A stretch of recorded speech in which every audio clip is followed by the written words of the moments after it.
Good evening, everyone, and welcome to the joint meeting of the City Council of the City of Marina Valley Community Services District, City as Successor Agency for the Community Redevelopment Agency of the City of Marina Valley Housing Authority, Marina Valley Public Financing Authority, and the Board of Library Trustees.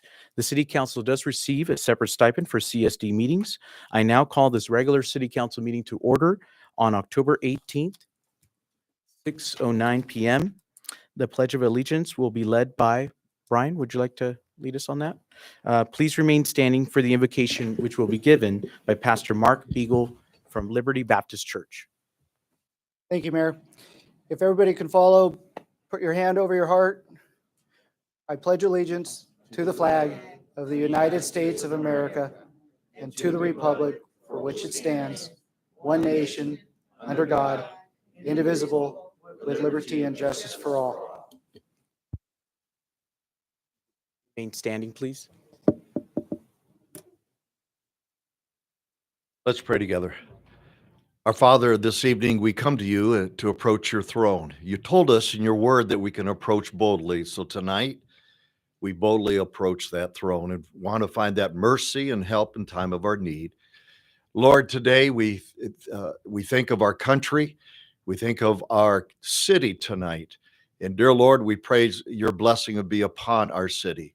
We pray, dear Lord, as believers that, Lord, you've called us to be light in this world. You've called us to be the salt of the earth and to bring flavor and a difference to this culture in this city, in this country, Lord, that we live. Lord, we ask that your blessing be upon this city council meeting tonight. I pray, dear Lord, that you would bless our mayor, every city council member, and all the business that's going to be transacted tonight. May you receive glory and honor. And Lord, we love you. We praise you for what you're going to do. In Jesus' name, amen. Thank you so much, Pastor Beagle from Liberty Baptist Church for doing that invocation. Really do appreciate that. Madam Clerk, roll call, please. Councilmember Marcus, Here. Councilmember Cabrera, Here. Councilmember Baca Santa Cruz, Here. Mayor Pro Tem Delgado, Here. and Mayor Gutierrez. Here. Staff introductions, please. Jane Halstead, City Clerk. Paul Bradivica, Deputy City Clerk. Stephen Quintanilla, Interim City Attorney. Mike Lee, City Manager.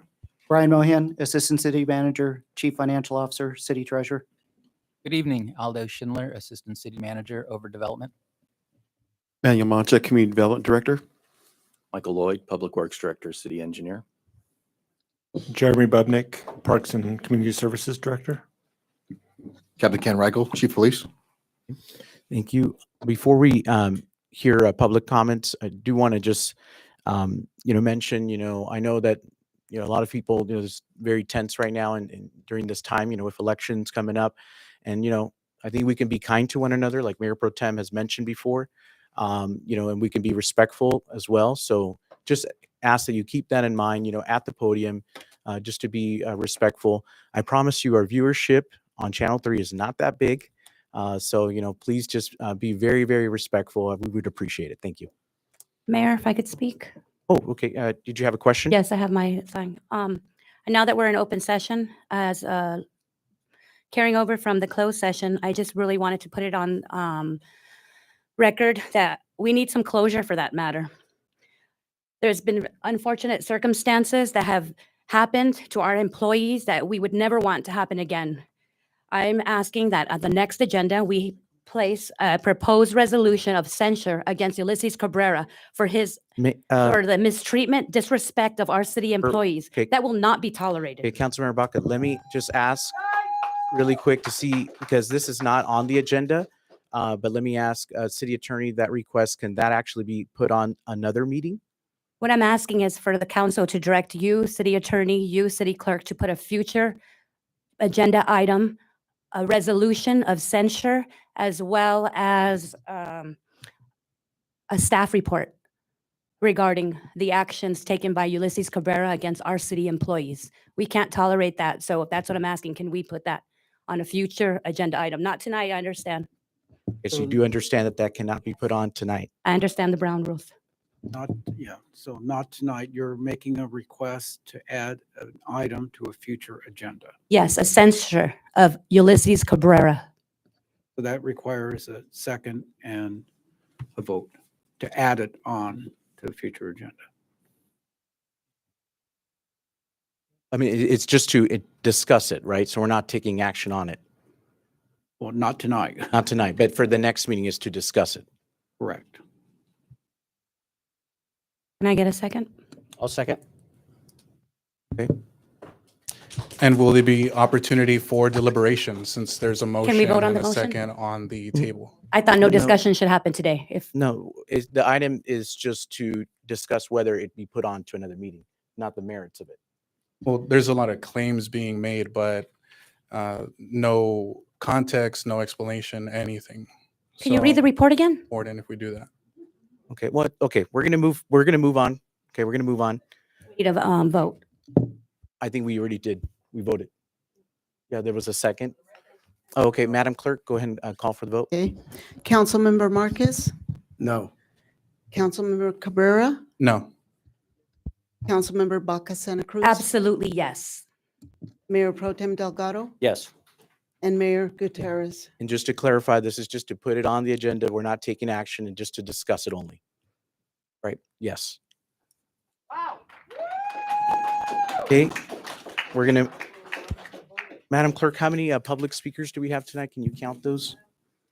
So far, we have 28, Okay. 25, pardon me. 25 speakers. So given that we do have 25 speakers, I'm going to limit it to 2 minutes so that way we can hear everyone. Let's go ahead and call the first three. First three speakers are Johnny Dunn, James Owen, and Patsy Brown.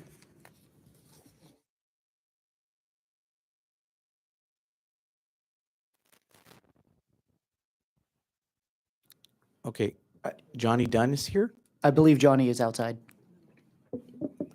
Okay, well, let's go ahead with the, okay, is he coming? Okay, there he is. Okay. Do you want to speak? Is this for the Employee Association's report? It is. Would you like for us to wait Um, till towards the No, end? you know what? Go ahead. I'll move it to the front and then you can just give your report right now. Okay, this is more of just the speech. So want us to wait till after? I mean, it might be, well, you know what? The way I have it written, it's for pretty much after. Okay, And- yeah. And that's Mayor, fine. just to clarify, there is also the other association member that is out there that Okay, would, so we'll wait to the end. We'll wait Yep. till the end. Yeah, yeah. Perfect. Aye. Thank you. So Madam Clerk, how many speakers do we have that are just for public comments? 29. 28, Mayor.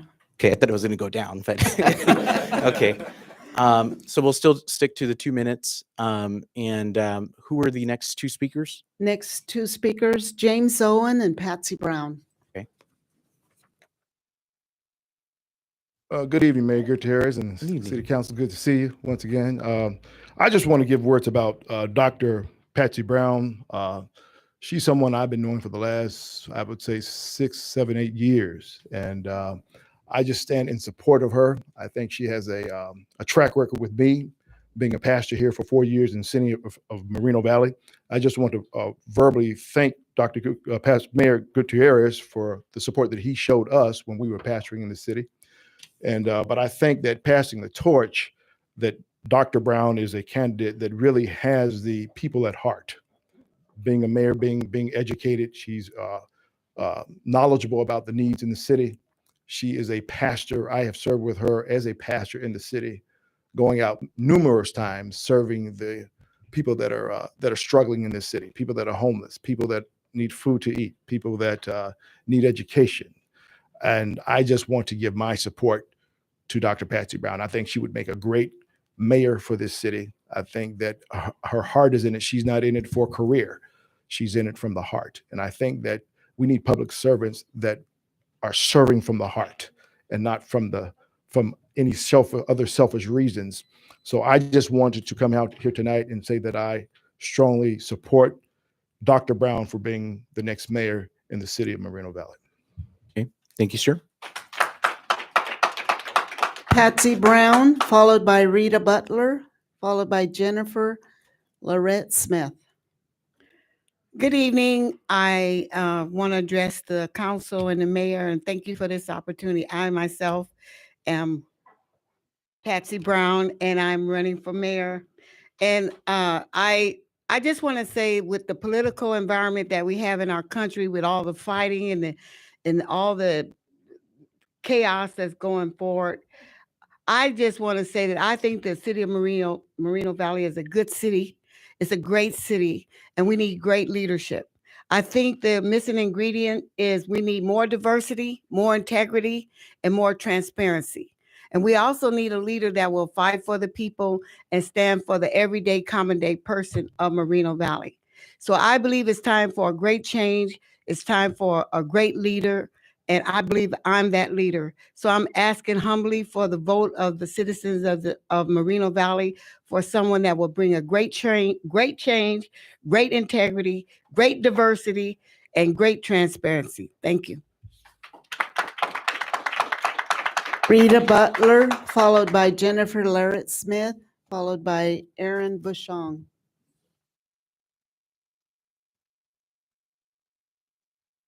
Good evening. Good evening, Mayor and council members. My name is Rita Butler, and I am here to speak on the Moreno Valley Senior Center. I am a volunteer that's been there for about a little over 5 years, and I'm here to speak on a newer senior center, or a new and improved senior center. I look at the Mobile 2040 plan, and I see all the new developments and all that kind of stuff, but I don't see anything that supports the seniors in this community. And so one of the things I feel like can support is a new and improved senior center. The years that I've been here, we've all grown that senior center.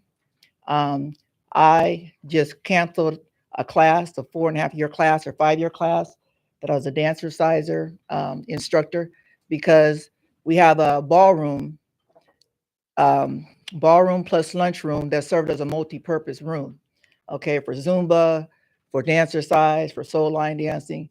These classes make up the bulk of a lot of the seniors at the center. And as a volunteer, if I volunteer my time, then if I'm there, if my class is on Tuesdays and Thursdays, then I'm a dedicated person. I like to do that class without it being canceled. So because we don't have a dedicated workout room, which I don't think that exercise should be part of the lunchroom where people eat, you know. So that's just one of the things. A dedicated workout room. You've seen workout rooms, say like at LA Fitness or 24-hour Fitness, that would benefit us, along with a lot of other reasons why we need a larger senior center. We've actually outgrown that senior center. If you stop by there, the lobby, you know, there's no place to actually sit, you know, and so there's nothing for me to come back to after I've done a class. So that's what I'm asking, who's ever the next, our district person. Thank you so much, Rita, and we appreciate you coming and voicing your concern. Thank you.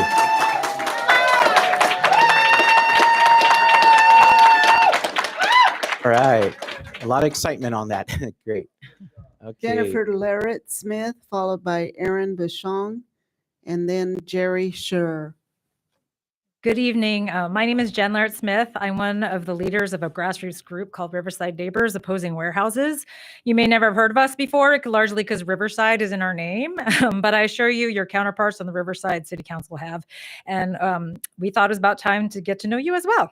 We're a group who formed to oppose a project that proposes to build industrial warehouses, some the size of Amazon mega warehouses, on a piece of open land surrounded almost entirely by residential homes, or as they say in the biz, sensitive receptors.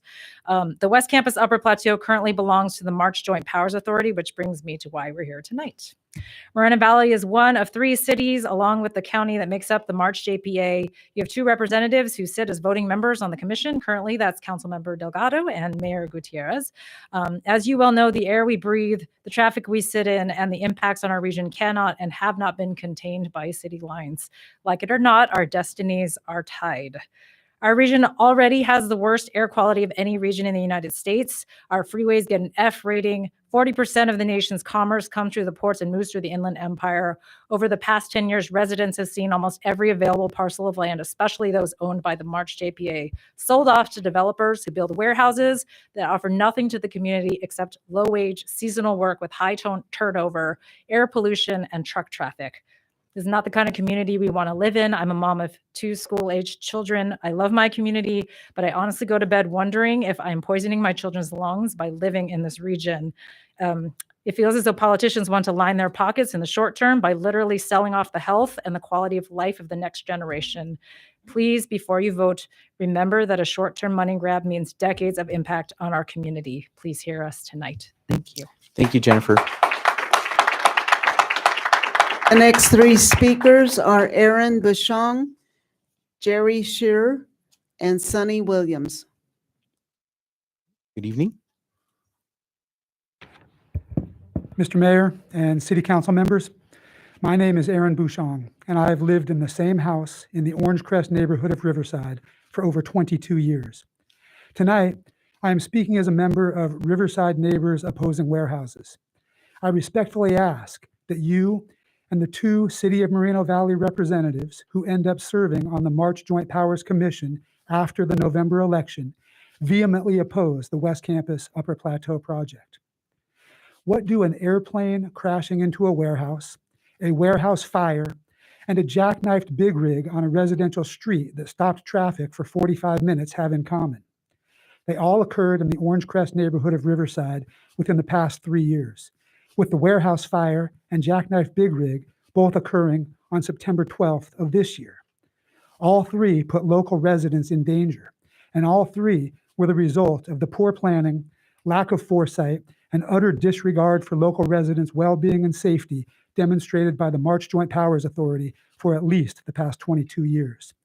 The West Campus Upper Plateau project is only the most recent misguided and uninformed project that, similar to past projects, will be detrimental to the quality of life for Riverside, Paris, and Moreno Valley residents.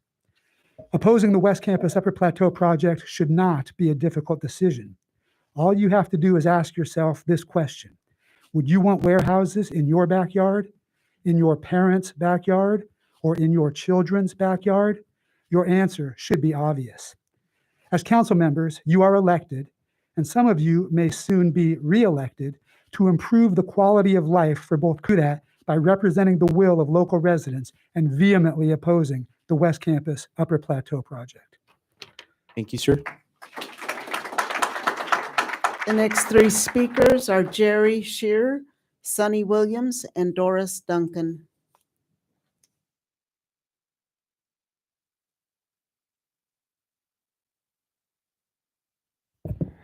Good evening. I'm Jerry Shearer from Riverside as well, and I'm part of Riverside Neighbors Opposing Warehouses, same as last couple speakers. And I thought it was at least worth our time to come say hello and introduce ourselves and make sure you understand how strongly we feel about putting warehouses in our neighborhood. Aaron just asked, how would you like to have a warehouse in your backyard? Well, I have one in my backyard. March JPA decided to upscope a region of the territory they have just off Meridian Boulevard and built a warehouse in my backyard. I get to look at that every day now. I get to listen to the trucks that don't idle at 4 a.m. for more than 5 minutes, which is against the law. I don't get to see the mountains like I used to. I don't get to breathe clean air. I don't get to have the things that I paid a premium for when I bought my house. All of it's gone. All of it's because March JPA decided to upscope, and the protected K-rat that lived in the area behind my house was no longer protected.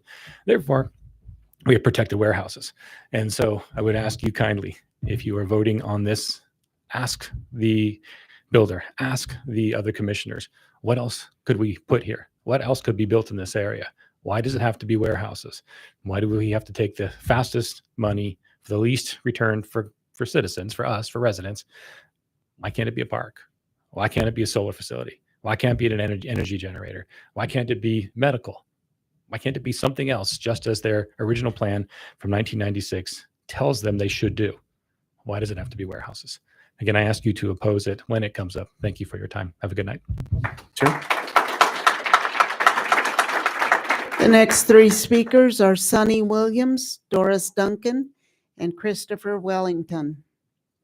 Okay, good evening, ladies and gentlemen, and all some of the residents from Sunnyme Ranch out here represent. Thank you for coming out. Been here 46 years. This is my first time here, so I'm nervous, and I shouldn't be.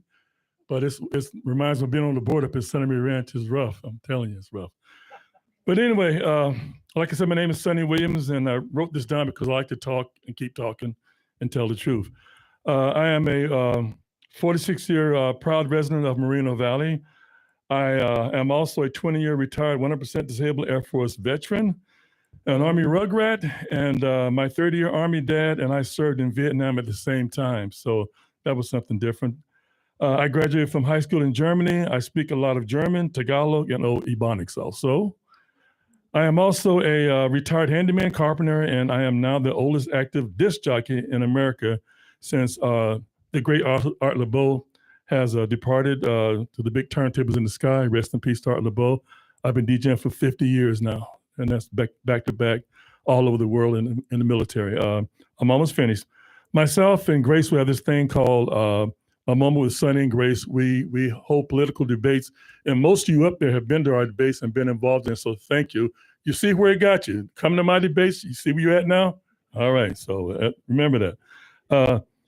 So we have been doing political debates in Moreno Valley for the last 4 or 5 years. We hosted 2 of them this year. Out of all the candidates that came to our debates for mayor, I have found that Dr. Patsy Brown is the most qualified mayoral candidate of all time. No disrespect, sir. To both of you, no disrespect. But anyway, she has more degrees than a thermometer, I'm telling you. She's got so many degrees. If you want to ask which ones they are, bring lunch because she's going to be there for a while. She's got a lot of degrees, okay? Thank you, Sonny. Thank you. Okay, thank you. Okay. Yeah. Yeah, I know. It's only 2 minutes. Yeah, I have to be consistent. Okay. The next three speakers are Doris Duncan, Christopher Wellington, and Pauline Saldana. Good evening. Good evening, Mayor, City Council members, and friends. My name is Doris Duncan. I live in Moreno Valley. I've come to talk also about the new senior center that we need on First Street. There are many areas at the senior center that could be utilized, like by the meeting area. There's a table set that could be utilized. Maybe they could close it in. Maybe we'll have more room to do our activities. Because I was on dancer sides for at least 4 years with Rita Butler, and I really missed the class already, and we just stopped today. So I know it was a big decision for her to make, but I asked the city council or the city of Moreno Valley to help us get a new senior center building. I know it might take a few years, but in the meantime, can someone come and look at the senior center and see if they can add something on, close something up, or do something to help us have more room at the senior center to do more activities? Thank you for your time. Thank you, Doris. Appreciate it. Okay, next. The next three speakers are Christopher Wellington, Pauline Saldana, and Oscar Alvarez. Good evening, Good evening, Mayor, sir. City Council. This is my first time standing before you, but I'm here just pretty much to echo about the Senior Community Center. You know, the expansion is definitely needed. You know, I was in Columbus, Ohio. I lived there and came here in '98, and I've been a homeowner since 2001. And I just, starting to retire. And I go to this facility and I see how crowded it is. And I've been to other senior community centers throughout the region, and they're much, much better than what we have. I agree with the speakers thus far that has been up here talking about everything in terms of development and expansion in this city. But why don't we look at what our senior centers citizens need? They're a special population. We are a special population, and we feel ignored sometimes.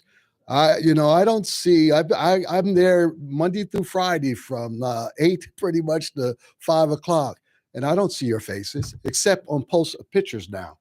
That just came maybe a couple of months ago. I don't know if this is about the election or what, but please, we deserve taxation without representation. Thank you, sir.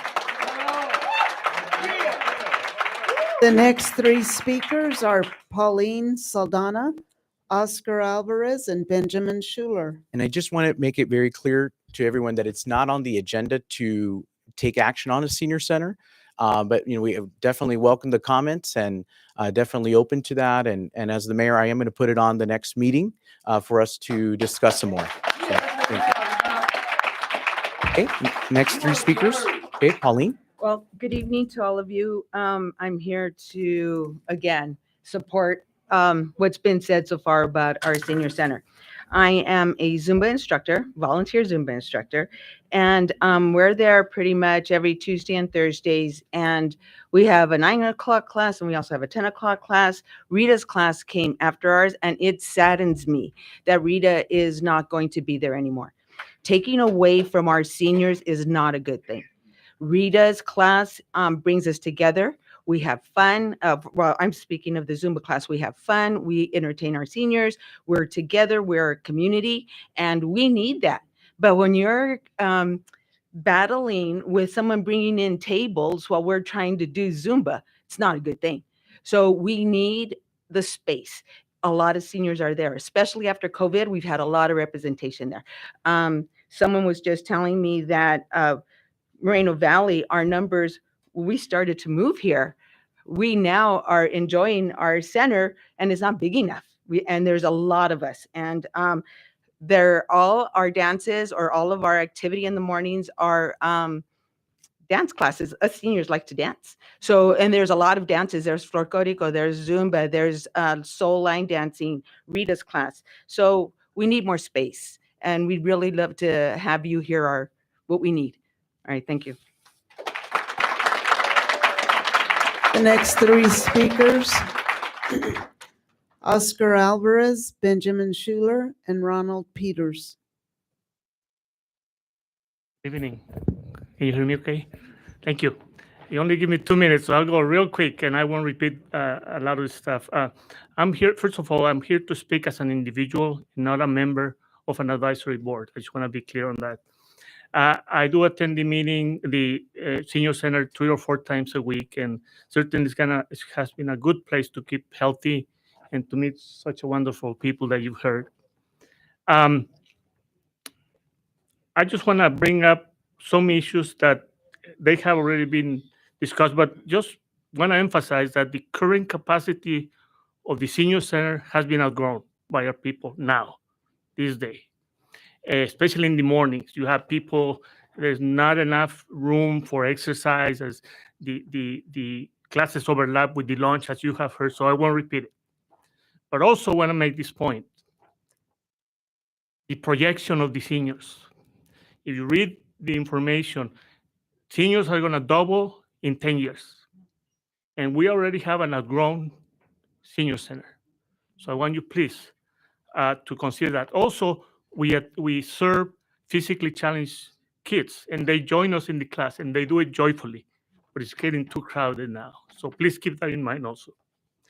Let's not forget that a mark of good government is, through human history, is how government takes care of the children, the marginalized in society, and the elderly. Don't forget that. So therefore, I'm asking this respectfully to each one of you, that please provide the necessary planning, investment, and resources to build a new senior center building, because it takes time, already been stated.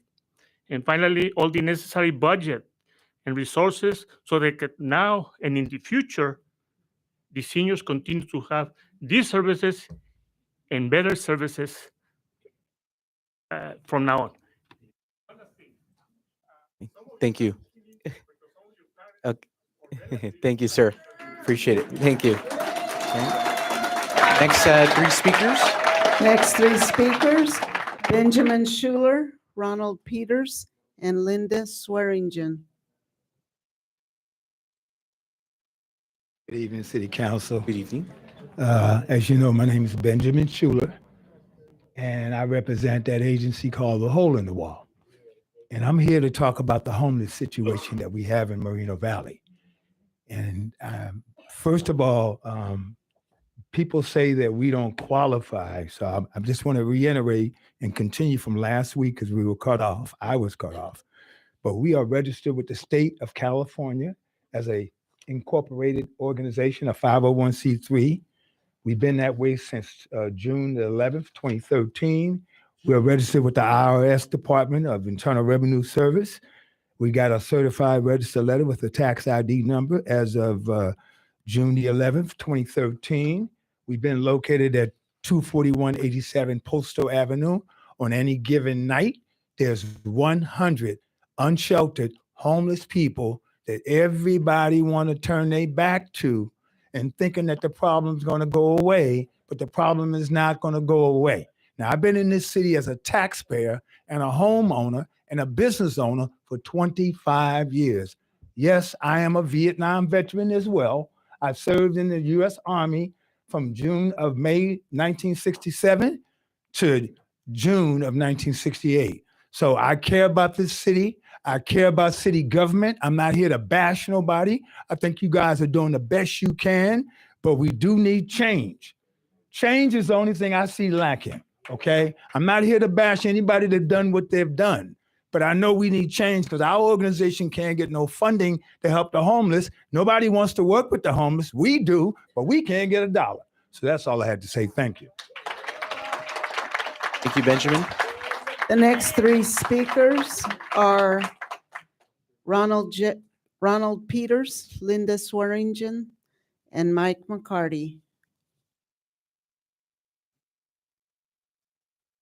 Good evening, sir. Good evening, council members and mayor. So I'm here as part of the group for the opposing the warehouses that are being built around, and more specifically, the one that's built planned for the. One second. Let me just make sure we have the timer on. So that way where everybody can see it as well. More specifically in regards to the development, the West Plateau development. And, you know, that development itself wasn't brought to the community. It was just started by the developer, and JPA is trying to push it through. They have a specific plan that they've prepared to try to rezone the area that's currently not zoned at all. And so the people that came into the community had no idea that this was ever to be built as a warehouse. And so, you know, the one thing that JPA, you know, it was established to prevent blight in the surrounding communities.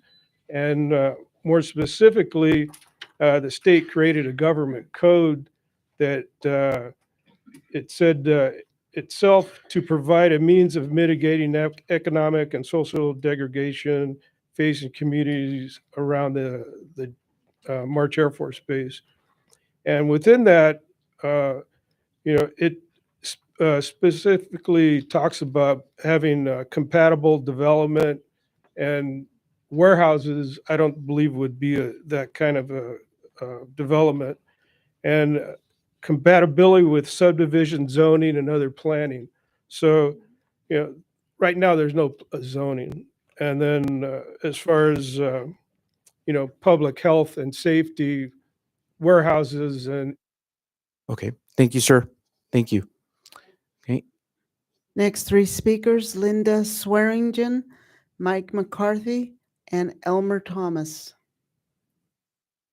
Want to ask a question? Good evening, Mayor and council members. Good evening. I'm here from the Moreno Valley Senior Center, and I am secretary of the Friends of Moreno Valley Secretary, Inc. And I'm here to ask if for any reason we cannot get another senior center built, I would like to know if the current one can be expanded. I'm also a baby boomer, and you guys know that we are the largest group of seniors.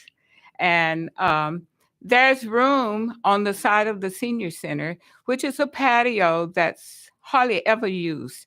It has a brick wall around it and concrete, and it's just a wasted space. And I was hoping that we can at least get that enclosed so that we would have more room for Rita's class. I'm also a member of Rita's class. I think everyone. So that we can get her back. The class is a very good class, and it also focuses on arthritis, lowering our cholesterol, keeping us healthy. So we really need that class back, and I will appreciate it if we can have either another senior center, or we can have an expansion of the current one. Thank you. Thank you. Thank you, Linda. Next speaker we Next have. three speakers, Mike McCarthy, Elmer Thomas, and Linda Thomas. I brought a prop.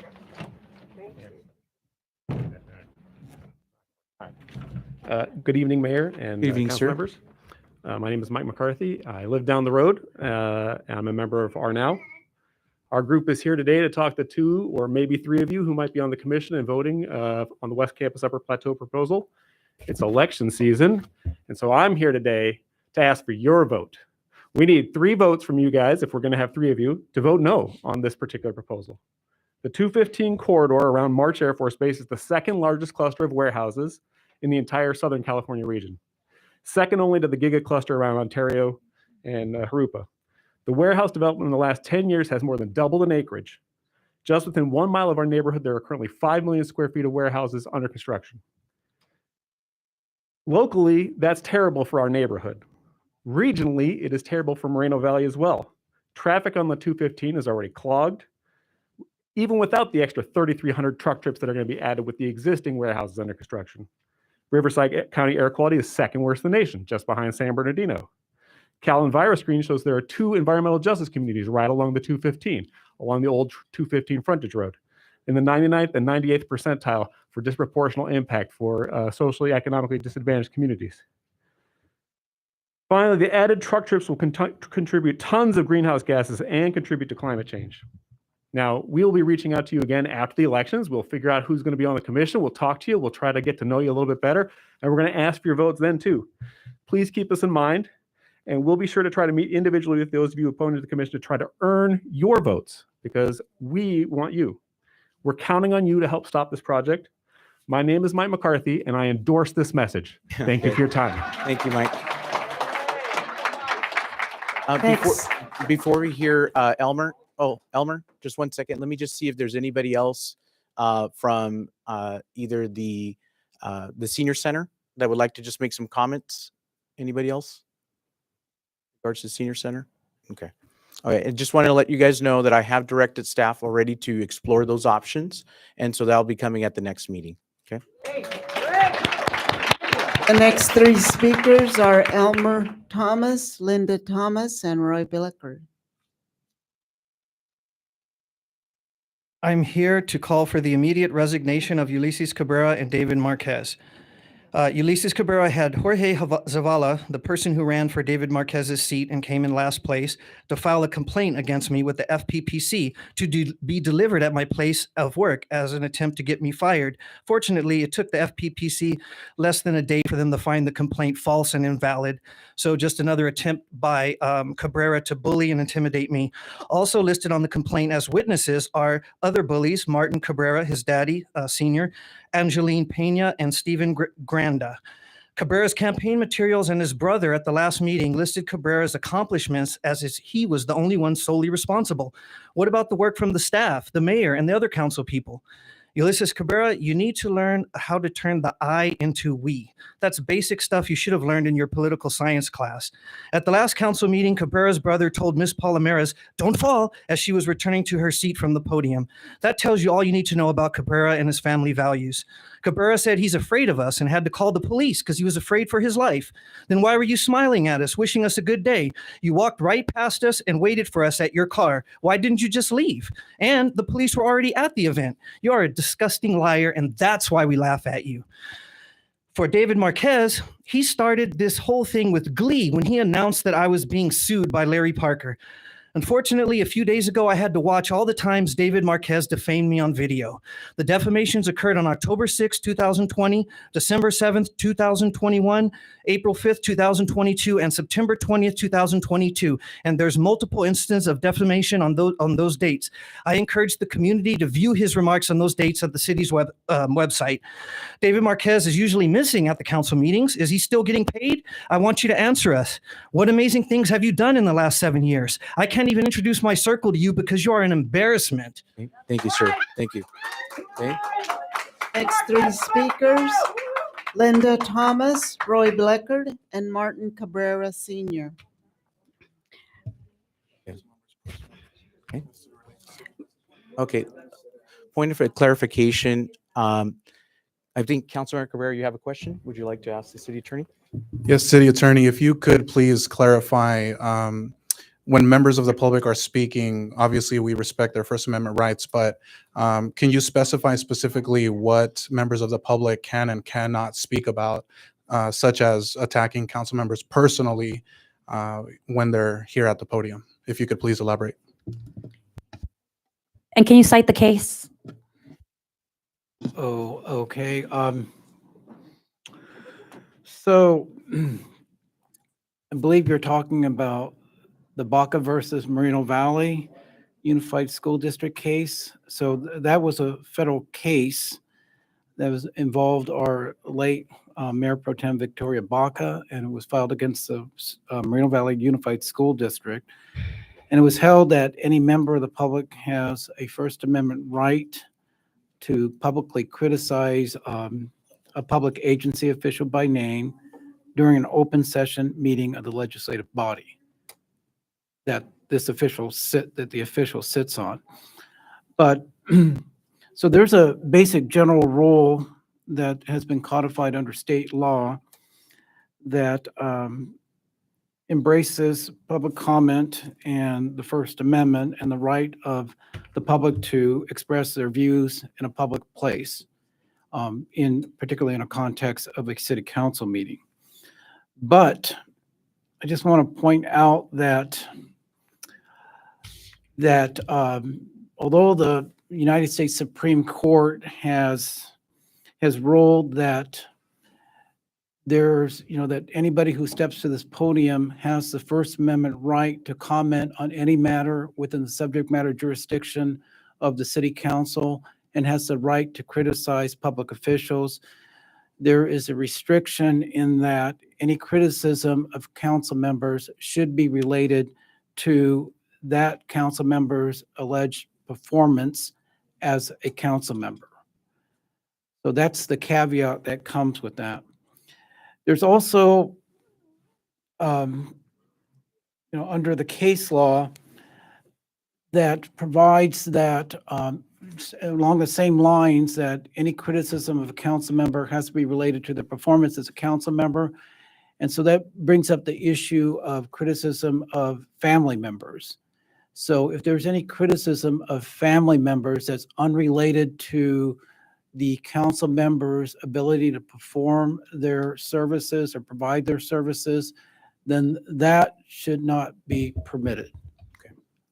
So there has to be a nexus between. But what I'm hearing is that they are able to express, criticize individual council members, Correct. But they cannot mention the individual family members. Yeah, if it's not related to their duties as a council member. And if someone were to start talking about a council member's family or something outside of the duties of their office, whose responsibility is it to speak up and make sure that that does not happen? Well, I'll make the determination as the presiding officer. Mayor Gutierrez. I'll needs make to the speak up. determination. Yes. Thank you. But all of the comments that I have witnessed have related to your duties as a council member. I disagree. Has to do with the Brown Act violations that you committed and also Councilmember Marquez. Members of the public are actually bringing up family members. Okay, all at right. a bare minimum. We're going to go ahead and go to public. Filed false allegations. That cannot happen. Okay, we're going to go to They public got themselves comments. involved when they filed. Out of order. Okay. This is all out of order. Let's just let the public Well, you're out of speak. order right now. Let's. Okay. All right, we're going to go ahead and take a recess, and we'll be back in 5 minutes. Okay.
Okay, we're going to reconvene a public comments. Just be respectful in terms of the family members. Okay. Okay, but you do have every right to criticize anybody. I mean, I've been criticized every time I'm up here, so I'm fine with that. Okay. Okay. My name is Linda Thomas, and I am a resident of District 3, where City Council Representative David Marquez is paid to ghost his job. He is getting a stipend. He is getting gas stipend as well to maybe fill his boat, but he's not working. So I am here. I think that break was addressed for me.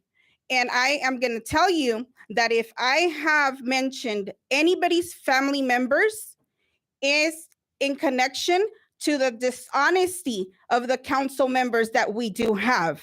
Ulysses Cabrera and David Marquez. If I have mentioned your granddaughters and your daughter is because your daughter sideswiped my husband Okay. twice and came in Okay, reverse. Linda, Yes, just no, don't it's bring up- it's not okay. Okay, just You don't know, bring the family member, okay?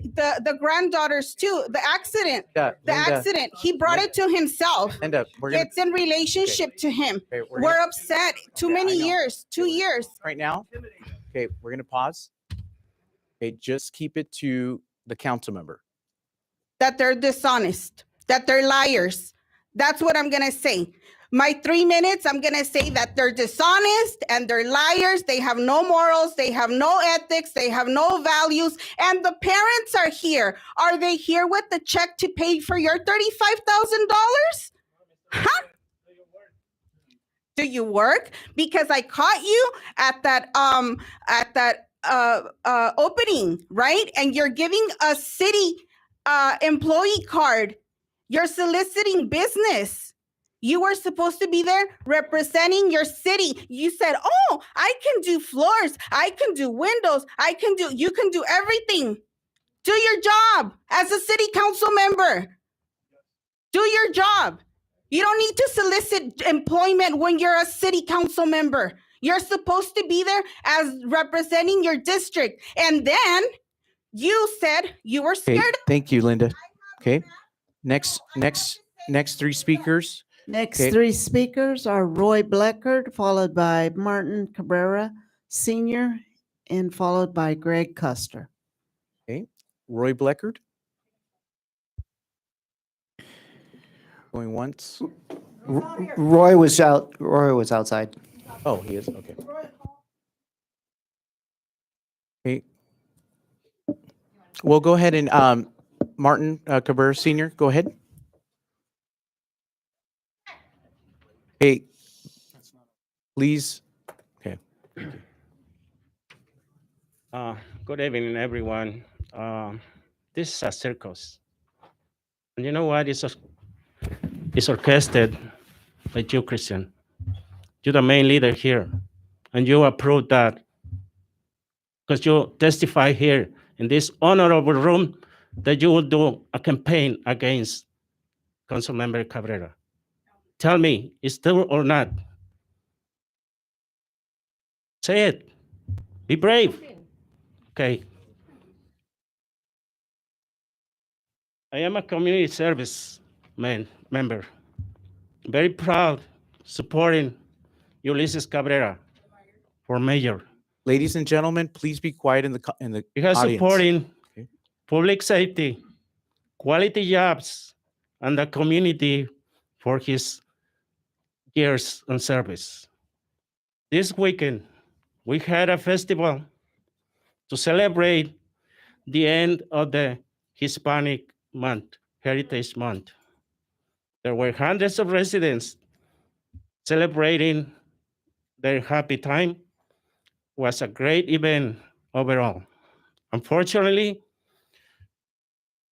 Raul Sanchez, Luis Palomares, your team, and Hurtado's team show up to the event, verbally harass multiple community members, and threaten physically. Just to name someone, Amado Hernandez, you know him, Mr. Excellent Real Estate Empire. From there, threatening physical harm before they were escorted by security. On the other side, candidate Jaime Hurtado has been spending his campaign money. Thank you, sir. Thank you. Okay, next three speakers. Greg Custer, Maggie, and Alfredo Duarte. Good evening, Greg. Good evening, Mayor, City Council, Mayor Pro Tem, staff. I'm coming tonight just to say thank you to the city staff, City Council, and Caltrans for selecting a new contractor for the Myrtle Beach Drive Bridge project. As a resident of District 4, and I'm also running as City Council for District 4, and we drive there all the time. And thank you so much, staff, for selecting Skanska USA, which is a solid organization. So I know that bridge will be done very well. That is a vital bridge for our end of the Moreno Valley. So just want to say thank you very much for staff and for City Council to get that done. Thank you. Thank you, Greg. Next three speakers, Maggie, Alfredo Duarte, and Tom Gerald Sr.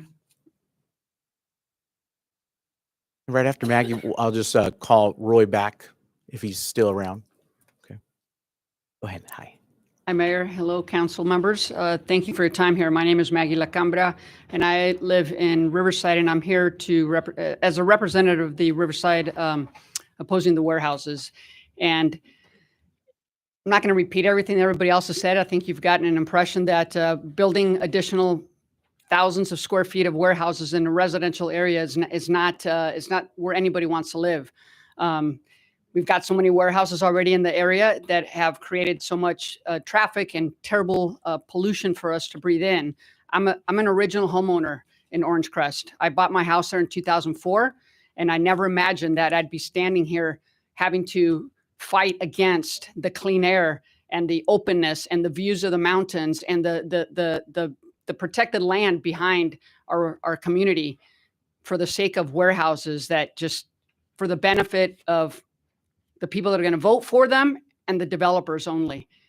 I urge you, if you're a voting member, to please vote against these warehouses. Vote as if you lived in that community. Vote as if you were going to be the one to inhale that smog and that pollution and listen to those trucks every single day. I doubt that you would want that. So I urge you to please have a heart and vote for those of us that live in there and don't affect our lives. Thank you. Thank you, Maggie. Next three, Alfredo Duarte. And Tom- we'll have Roy come up because Next, yeah. okay. Hey, Roy. Roy Blackard. Hi, Roy. I'm kind of nervous since this is my first time here, but I want to thank everybody for showing up to hear me speak. Tomorrow will mark the first anniversary of the illegal takeover coup attempt to illegally, as the DA determined it, take over this city. Mr. Marquez and Mr. Cabrera defiantly took away the advice of the city clerk and the city attorney. And to this day, as we've been promised 152 gazillion times, not one explanation of what you had of a legal authority to do what you did. On top of that, there's $1,000 that got paid out of the discretionary funds from District 1 to District 3. I believe the evidence shows very clearly that could possibly been a political payoff for putting Jemsum on the council. At the last meeting, Mr. Marquez stated that his absences were excused. Let me tell you, from June 21st to yesterday, it's been 4 months. You've only attended one meeting out of 4. On top of that, I sent a public records request to the city clerk asking for where's the evidence that you had an excused absence. 0, zip, nada. That's the only variable in section 36513. which is very clear. And I think it's a very clear case. You've usurped the office. You violated your oath, I believe the evidence shows. And I believe you're illegitimately sitting in that council seat today. Next three, Alfredo Duarte, Tom Gerald Sr., and Bob Palomares. My name is Alfredo Duarte. I'm running for trustee area number 1. I'm hoping, if it be God's will and my constituents voting, that I will be on that school board and we can work together as councilmen and board members for what? For a betterment of our children, for better education.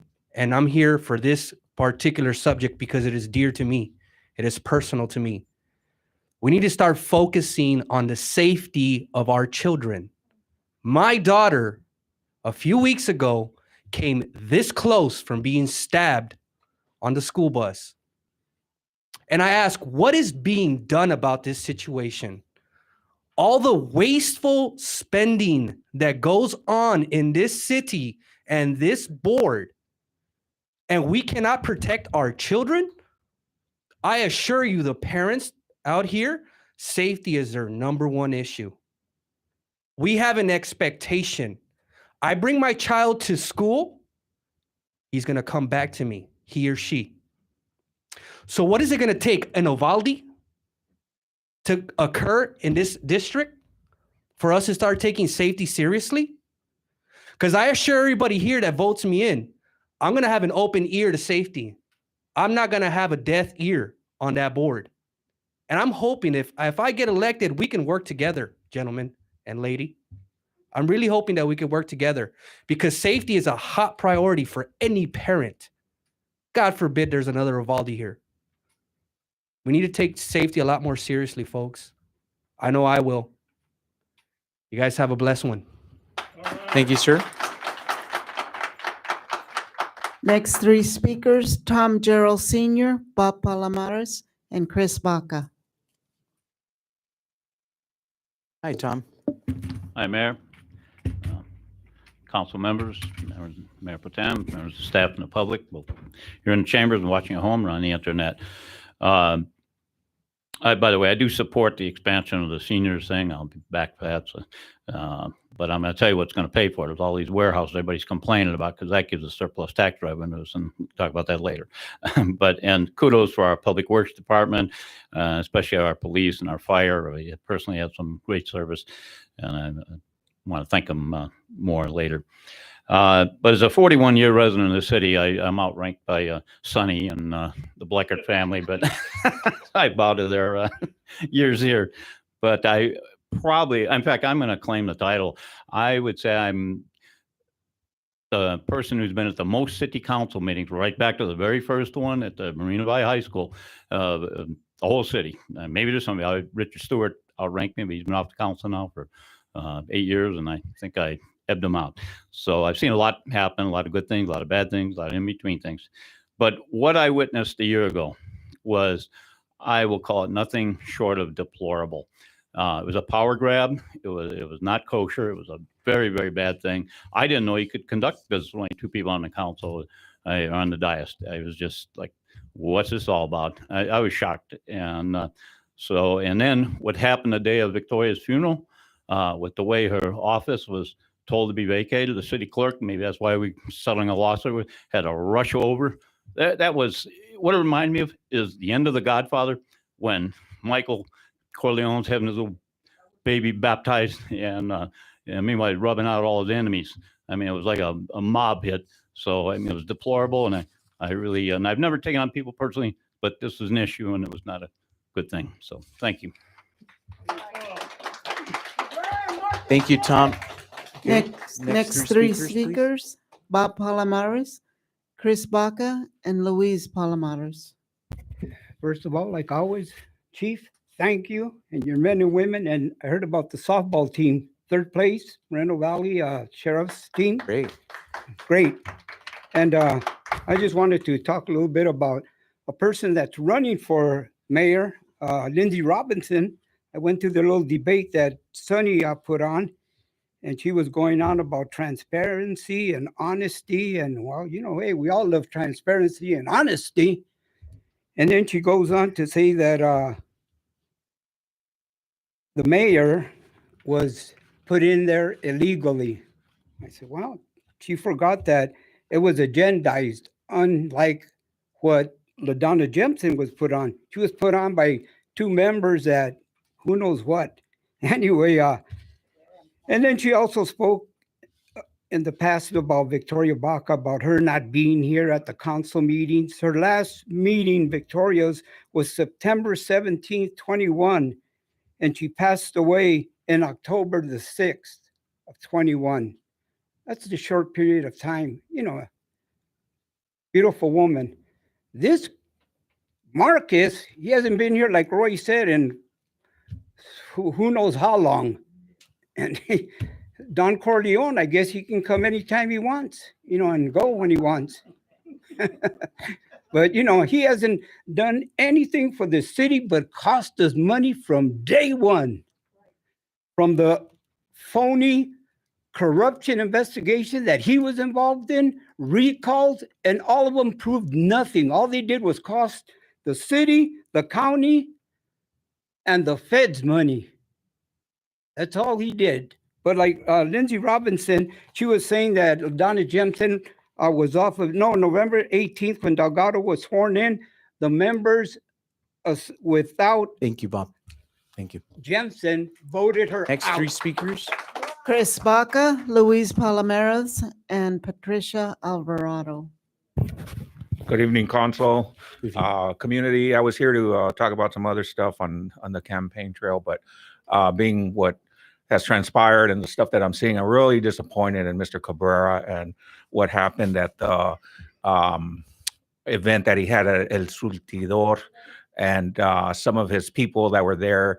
We got video footage of it, and the people that were there cut the signs, cut the zip ties from Hurtado from his opposers' campaign signs, and I thought a lot higher of you for that.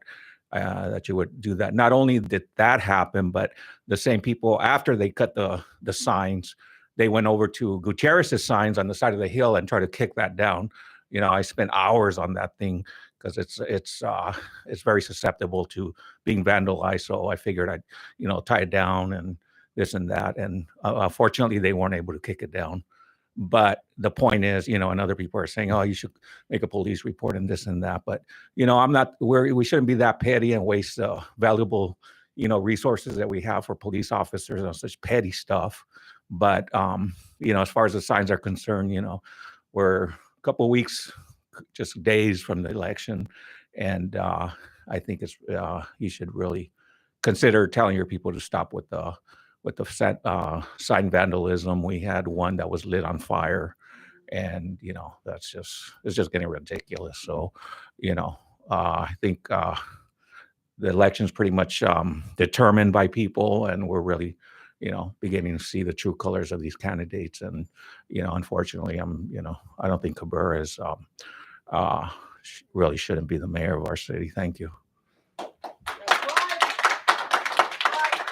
Next three speakers, Luis Palomares, Patricia Alvarado, and Amy Dahl.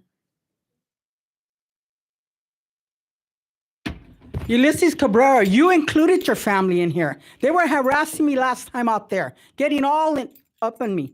They were wrong. And you taught them how to do that? I don't know, but they think they're drunk with power, and they think just because you're on the seat, they can do whatever they want. Focus on him. Up there at that, on Day Street, you know what?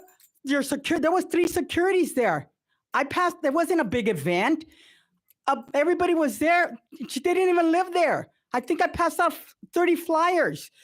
And your people, the guy from Excellent was rushing us like he was going to get us off there. The security came and asked, could you please leave? I go, I can still be here. I can. Private event. No, I went and talked to the manager and told him all about you.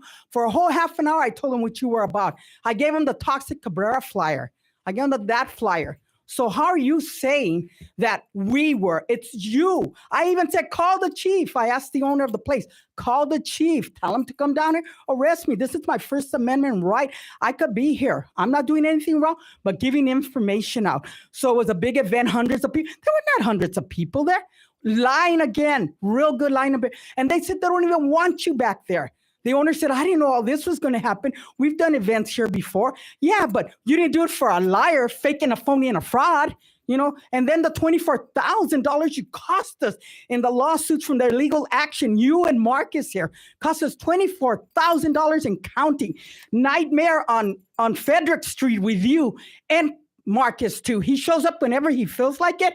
Wow, that's amazing. He can do whatever he wants and break every rule in the book. Well, today, you know, we're going to get some little justice. Thank God for the council members here. Not you two bozos, not you two liars, not you two phonies. Shame on you.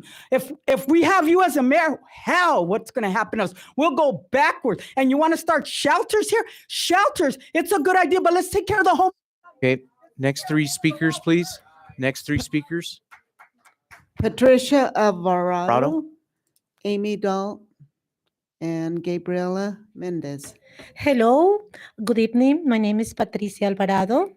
I want to say hi, Istian, Hi. and Ulises, and everybody, okay?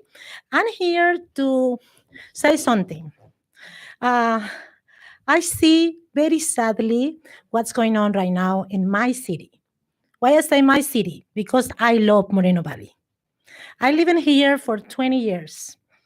Most of the time that I'm coming from my country, Ecuador. I really love Moreno Valley. And you guys know how I working as a community for the people. I'm no city council, I'm no mayor, I'm nothing. I just love people, okay? And it's everything about our city, our young people. I want my son feel safe to be a mayor because his dream is to be like you guys. And what about when he's coming to me and say, Ma, this is dirty. They're talking bad. They say this, they say that. And I feel sad. It's the only word I have it for this meeting. I feel sadly how I hear all these people coming here and nobody say, bring to the table what we want to do better for our city. I didn't see a new project. I didn't see nothing. I just see talking bad about people, say bad things each other, and that's not Moreno Valley. I want a Moreno Valley united. I want a Moreno Valley working together because that's going to be a great for our next generation. Maybe in 10 years, I want to be in the senior, you know, and I want to get wonderful programs for me, for my family. What are you guys doing? Why are you guys doing? Fighting each other? That's the point? Be one brother to other brothers talking back? That's not the point, people. We need to be together. I just want to read something, okay? I just want to read something because I believe in. Thank you, Patricia. Patricia, thank you so much. Thank you. Okay, next three speakers, please. Next three speakers. Next, the final two speakers are Amy. All right, thank you, everyone. Okay, next three speakers. Amy Dabdul and Gabriela Mendez are the final two. Yes, Good evening. hi, good evening. So I live in Riverside and I'm here as part of the Are Now Riverside Neighbors Opposing Warehouses. And I understand as my partners here had mentioned that you guys have 2, potentially 3 representatives on the March JPA Commission who will vote on the West Campus Upper Plateau project next year.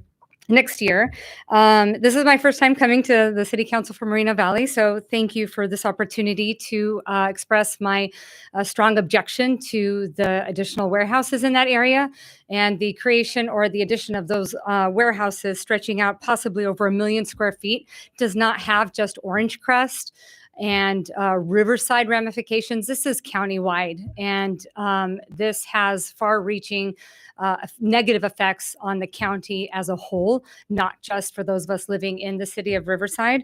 And we ask that those on the commission to vote no on that project. As another person mentioned earlier, what's the opposition towards solar panels? parks, something that does not involve additional warehouses that we all see along the 215 encroaching almost every inch. I can no longer see the hills. You don't even know what's around you anymore because it feels like you're just surrounded by warehouses.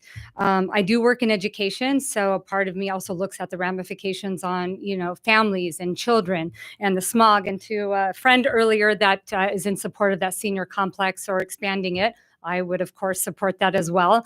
May as well expand it even further because the pollution that will come from additional warehouses is going to age all of us. So take those taxes that you think you're going to get so much from those warehouses and expand it even further because this has health ramifications, familial ramifications, and ramifications overall in terms of child development as well. So thank you for this opportunity. Really appreciate it. And please vote no. Thank you, Amy. The final speaker is Gabriela Mendez.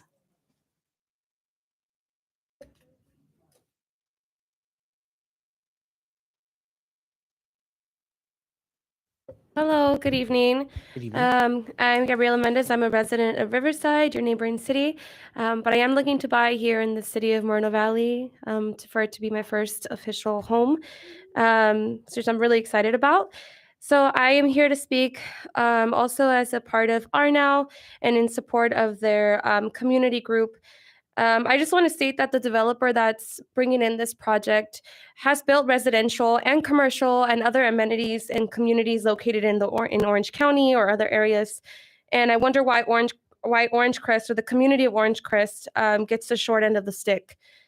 The space and the demand of this project is overwhelming. The infrastructure is not prepared to withhold the thousands of trucks that will travel through our communities, is including Moval, Paris, Riverside, and other cities nearby. Given that trucks won't just like poof into the community, they will travel through the rest of the cities that are neighboring. This project will bring zero benefits to the community, and the wages that they're promising on behalf of through the warehouse will not help these residents pay for their mortgages in Orange Crest. Those wages will not afford someone to live in Orange Crest, so these jobs won't even go to that community. So there are zero benefits, and this project will only bring bring pollution and leave a toxic environment for current residents and future homeowners. Warehouse wages, like I said, will not pay it. And we are asking for a simple no vote on this project from the two folks that sit on this council that are sitting on the March Day PA. We're asking you to simply leave it alone or to build something else in that area. And those are my comments for tonight. Thank you so much. And I just want to say I don't really come here because I'm from Riverside, and this is not on behalf of RNOW or any other affiliation. But I'm very disappointed to see the lack of incivility here and within the community on the council. So I hope that stops. Thank you. Thank you. Any more speakers, ma'am? That concludes public comments, Mayor. Okay. Would any council members like to make their closing comments at this time? And Mayor, I would like to, similar to Councilmember Baca Santa Cruz, make a motion for an item, same way that she did. Okay. At this point in time. There is a appeal for a cannabis dispensary in District 4. It's actually my district on the south side of the city. And at this time, just would like to just again mention that we've received letters from police departments for both school districts as well as superintendents in opposition of the project, and various multiple community members that have reached out with major concern about that dispensary.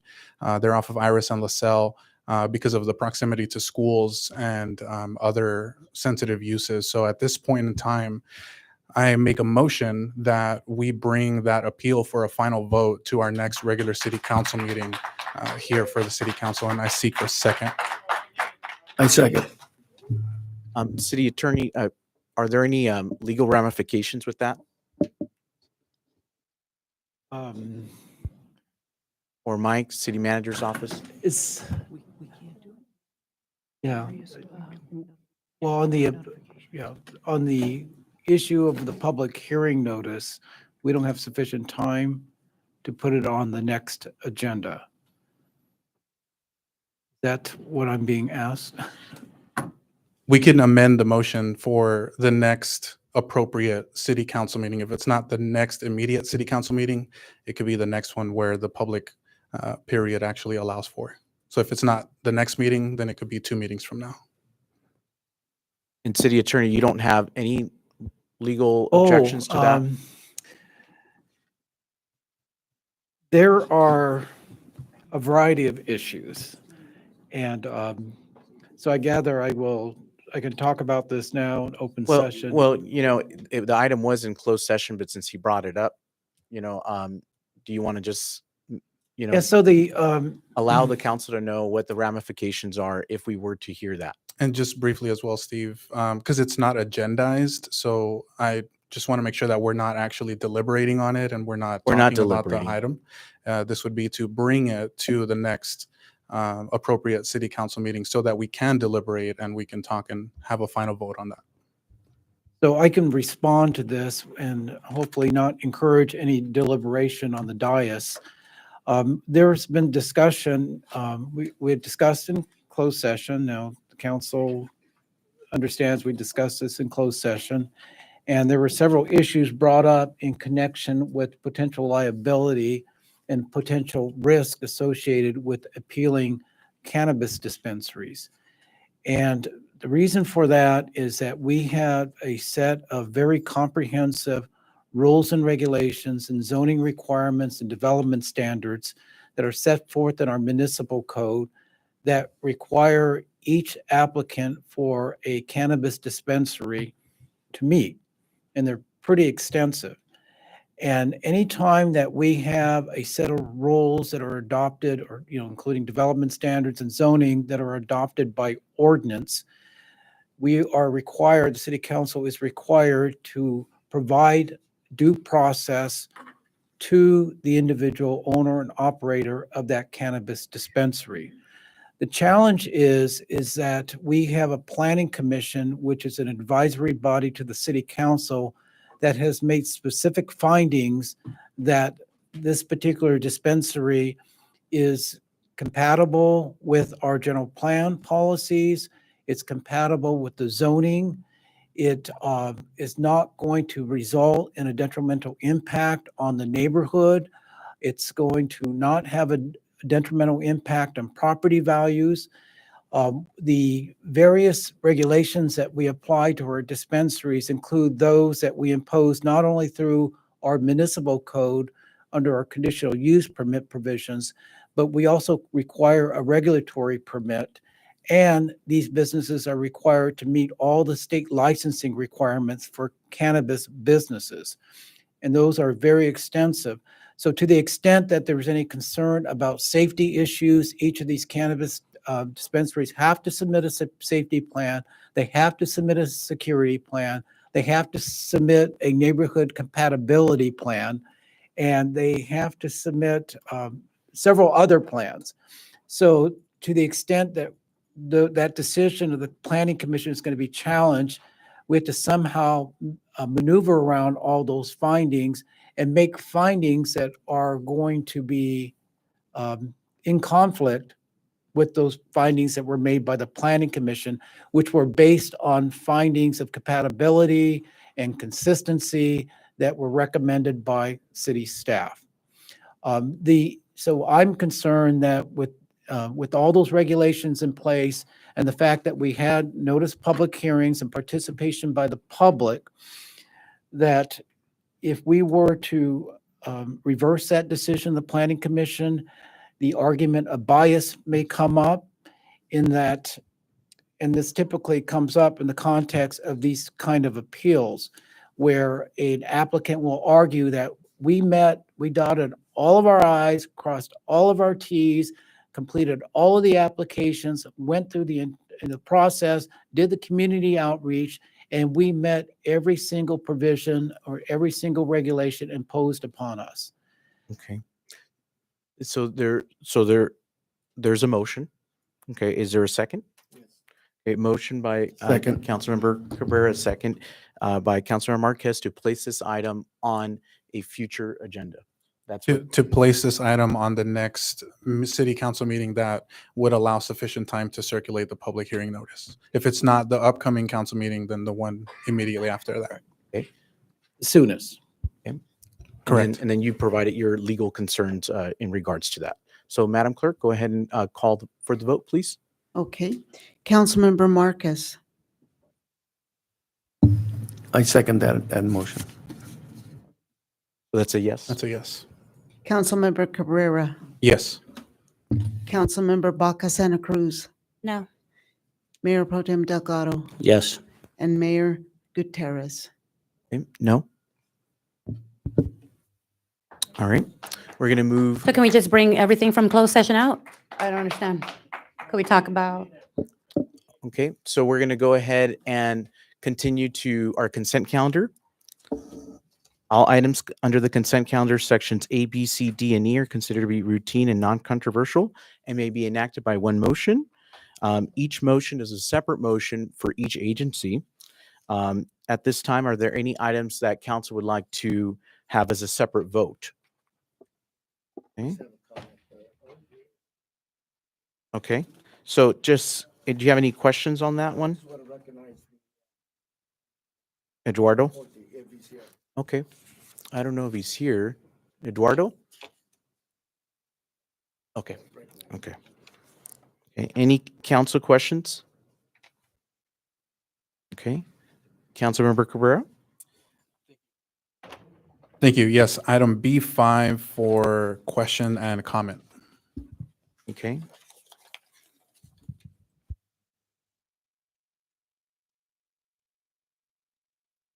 Okay, go ahead. What are your questions? Thank you. And Jeremy, I'm going to put you on the spot here just for a brief report.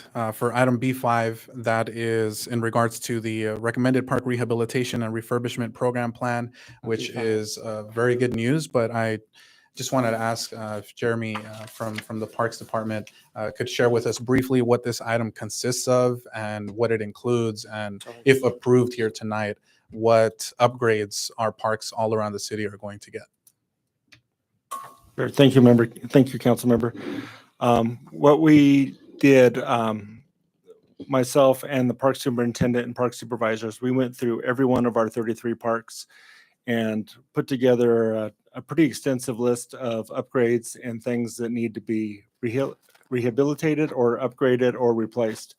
And some of the things that we're going to do are basketball court and sport resurfacing, pickleball court construction, ball field fencing replacement and surface rehab, playground replacement, drinking fountain, barbecue, picnic table, bench replacement, picnic shelter replacement. We are looking at resurfacing and renovating the splash pad at Celebration Park, replacing the synthetic turf at the March Field Park Arena, replacement of shade covers, windscreens, arbors, and pergolas, doing LED lighting conversions when possible.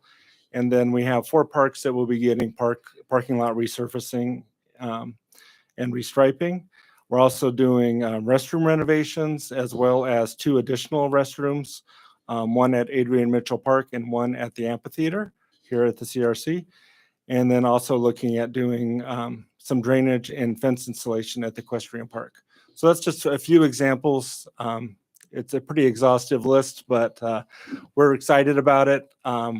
We're looking forward, and we feel like after the end of this program, all of our parks will be up to, if not new, close to new standards. So we're very excited about the possibility of making those improvements.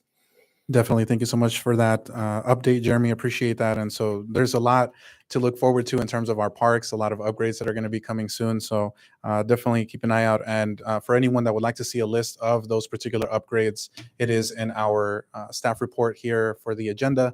And feel free to reach out to us as well so we could share that information with you.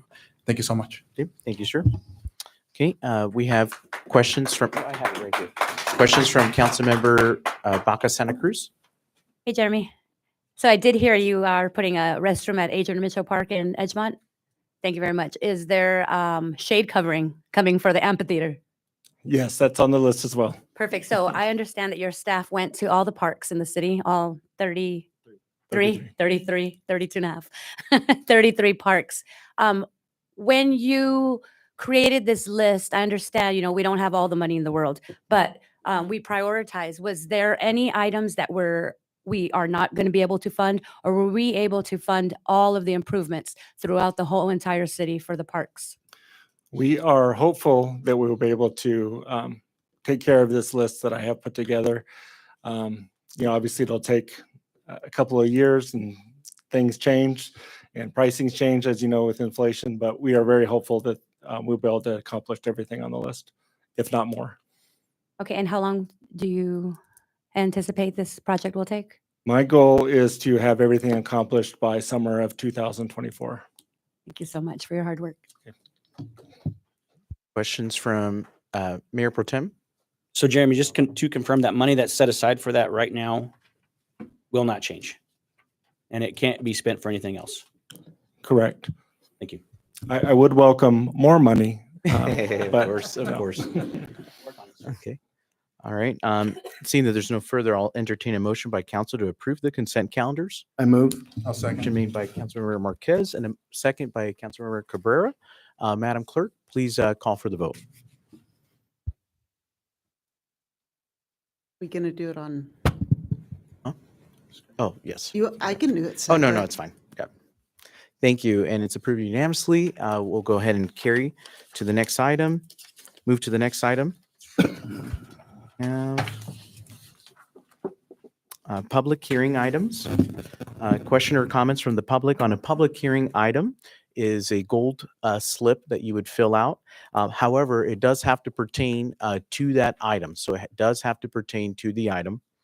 Adoption of the 2022 California Building Codes, California Code of Regulations, Title 24, incorporating the latest editions of the model codes with amendments. And again, this is item F1.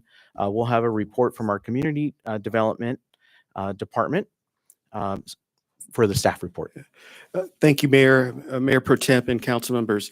Every 3 years, the state of California, through the California Building Standards Commission, issues a new version of the statewide building code. All municipalities are required to adopt by ordinance the updated version of the building code standards. Before you tonight is the state mandated amendments to Title 8 of the City Municipal Code for various chapters.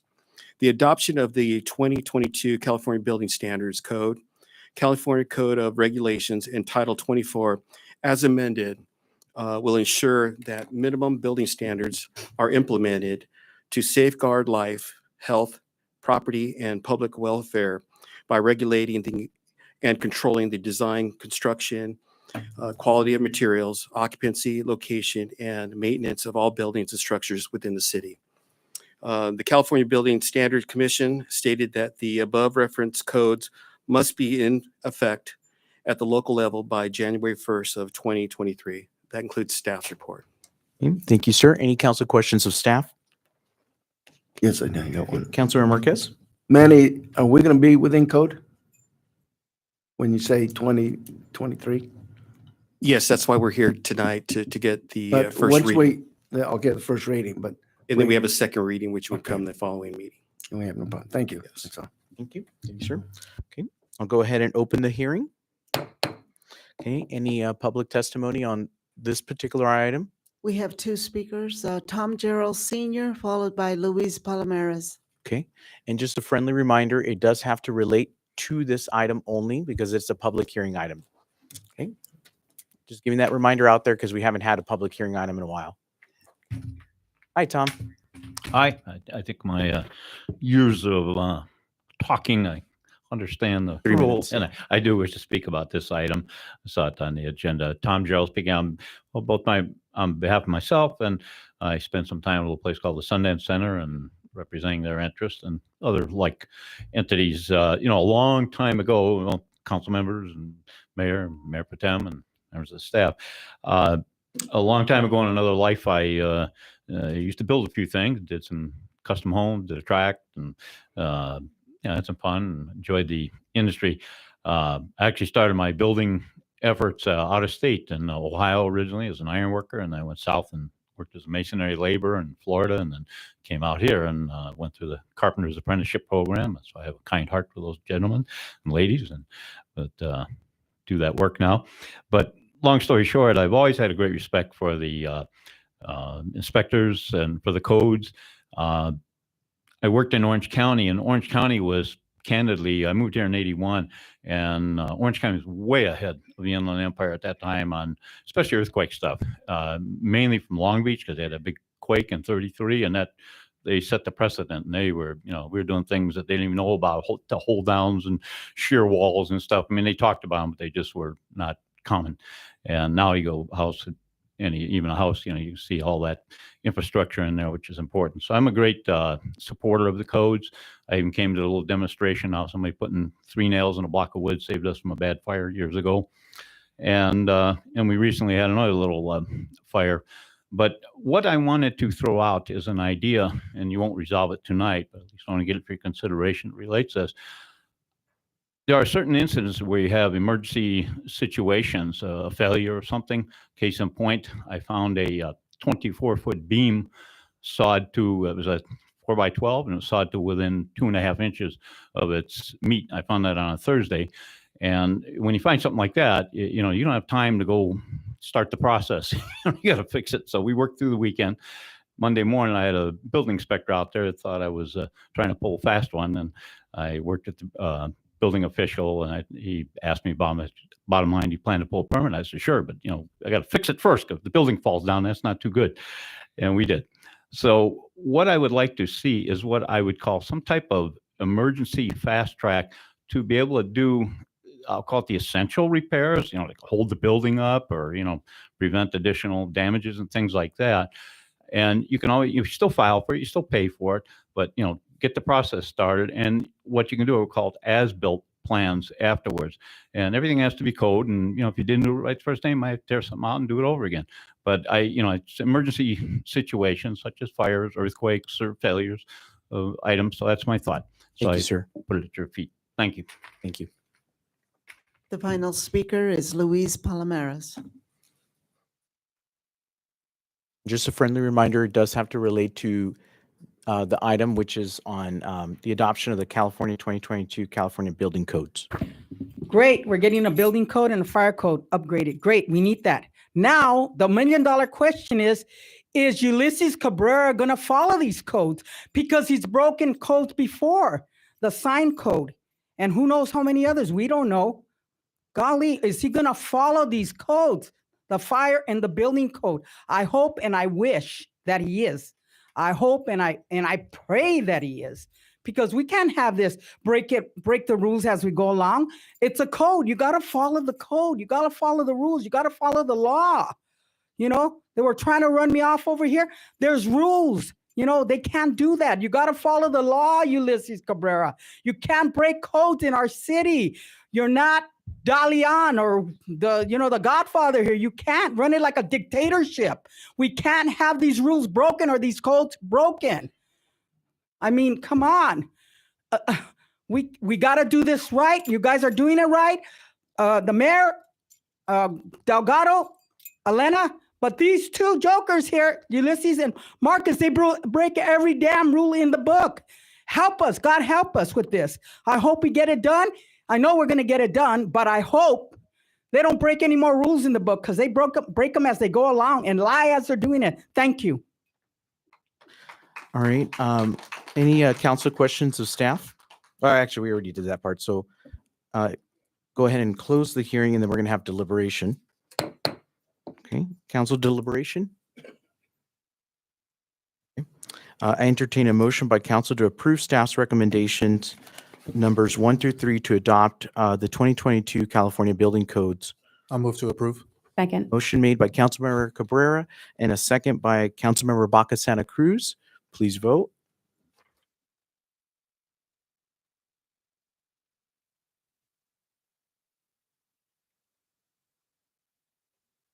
Okay, and it's approved unanimously. We'll go to item reports. I1, which is City Council reports. First one that we have, not sure if this is accurate, but just correct me if not. Riverside Transit Agency, Councilmember Marquez. Yeah, that's me. Thank you. Thank you, Mayor. Tonight, I want to provide some updates for the RTA Administration and Operations Committee meeting held on October the 5th and September 22nd. On October 5th, the committee heard a report regarding the holiday event schedule and authorized staff to work with individual cities to cooperate with Riverside Transit Agency involvement in the holidays events. That meaning, if you request a bus at an event, contact RTA and they'll work with you. Committee also accepted the California State Transportation Development Act. Our audit every year for the past, who knows, their audits have been 100%. So I give kudos to the staff at RTA. On September 22nd committee, the meeting, the board authorized RTA staff to award a contract to First Transit Incorporated. That contract will provide software and services for the agency's pilot program, which will replace the underperforming truck route transit service. The board also authorized free rides on Election Day, November the 8th. So anyone who wants to take the bus to go vote, all you have to do is jump on, no charge. And as well as New Year's Eve, if you want to party, go ahead and party and jump on the first bus you can, if you can make it that far, and get a free ride close to your resident. And that concludes my report. Thank you. Thank you, sir. We also have another report. I don't know if you have that one, the Western. No, I don't have that. Okay. Okay. We do have a report from Councilmember Cabrera in regards to the school district / city joint task force. Thank you. Good evening, everyone. The Joint Task Force did meet today for the first time in quite a while, which was very good because the stakeholders, the leaders at that table represent various organizations like the school districts, the police department, and various departments at the city level. And the Joint Task Force did meet this afternoon with those representatives from Moreno Valley and Valverde Unified School Districts, California State Parks from Lake Paris, and Moreno Valley College alongside city staff. Highlights from the meeting are as follows. The committee suggested a four-pronged approach to address student safety as Moreno Valley schools experience traffic issues while dropping off and picking up our children. This approach includes the following: parent education, increase safe routes to school program funding, address traffic issues with improved striping, signage, and crosswalks, and traffic enforcement. Additionally, the citywide initiative encourages collaboration to expand broadband internet services for students and their families at home. Providing the service will give students and teachers the ability to access all different types of information from resources across the globe. Finally, the city, school districts, and Moreno Valley College are coordinating to provide emergency preparedness training to ensure the agencies are prepared for any future emergencies. Trainings will include fire drills, earthquake drills, CPR, and first aid training. This concludes my report. Thank you very much. Thank you, Councilmember Cabrera, for that report. Appreciate it.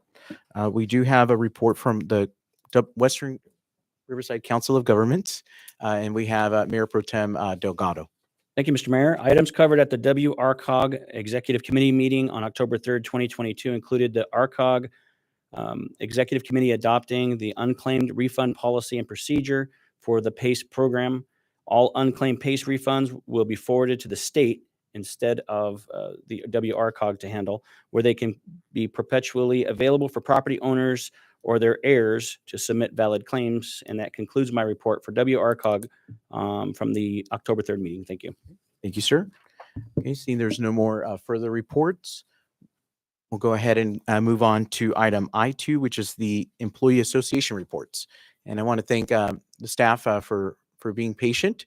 I believe they're outside. They're coming in. Okay, I was wondering. Okay. Yeah, both associations are here. Oh, okay, great. So whichever one would like to come first, whoever's there. Oh, there we go. Okay, great. MVMA. Did I get that correct? Yes. Okay, great. Good evening, Honorable Mayor and council members. I'm Dale Mendenhall. I am a city employee and the president of the Moreno Valley Association, MVMA. I have with me tonight my board representative, Julia Dakota, treasurer, Lisa Bowers, vice president, Melissa, and she's holding our new honorary member. The MVMA represents the professional, supervisor, and middle management employees of the city. As you know, these last few years were difficult and challenging. We have seen the city through unprecedented pandemic and hard financial times. Excuse me. Hard financial times with the reductions felt across the board, and then the rapid rise of record-shattering inflation. Tonight, we are happy to report the conditions for our members have improved since our last report to the council. We have negotiated with the city and reached an agreement on a 2-year contract. We were able to address several long outstanding requests of our membership, modernize some of our benefits, and achieved an overwhelming vote of our membership to support the terms of our new contract. As a matter of fact, we received a 100% yes vote. It has been a pleasure working with the city's negotiation team, Brian Mohan, our assistant city manager, our human resources division manager, Naomi Cameru, Michael Lloyd, our public works director, and Lana Jimenez, financial resources division manager. The association greatly appreciates the support and commitment this council has made to the members of our bargaining unit. We look forward to continuing our mutual, respectable working relationships with management and council. We are proud of the dedicated and hardworking members of our association, and we thank you for your time and support to our city employees. And from me personally, thank you very much. This has been a great thing for our membership. Thank you. Thank you so much, and thank you for your patience. MVCEA.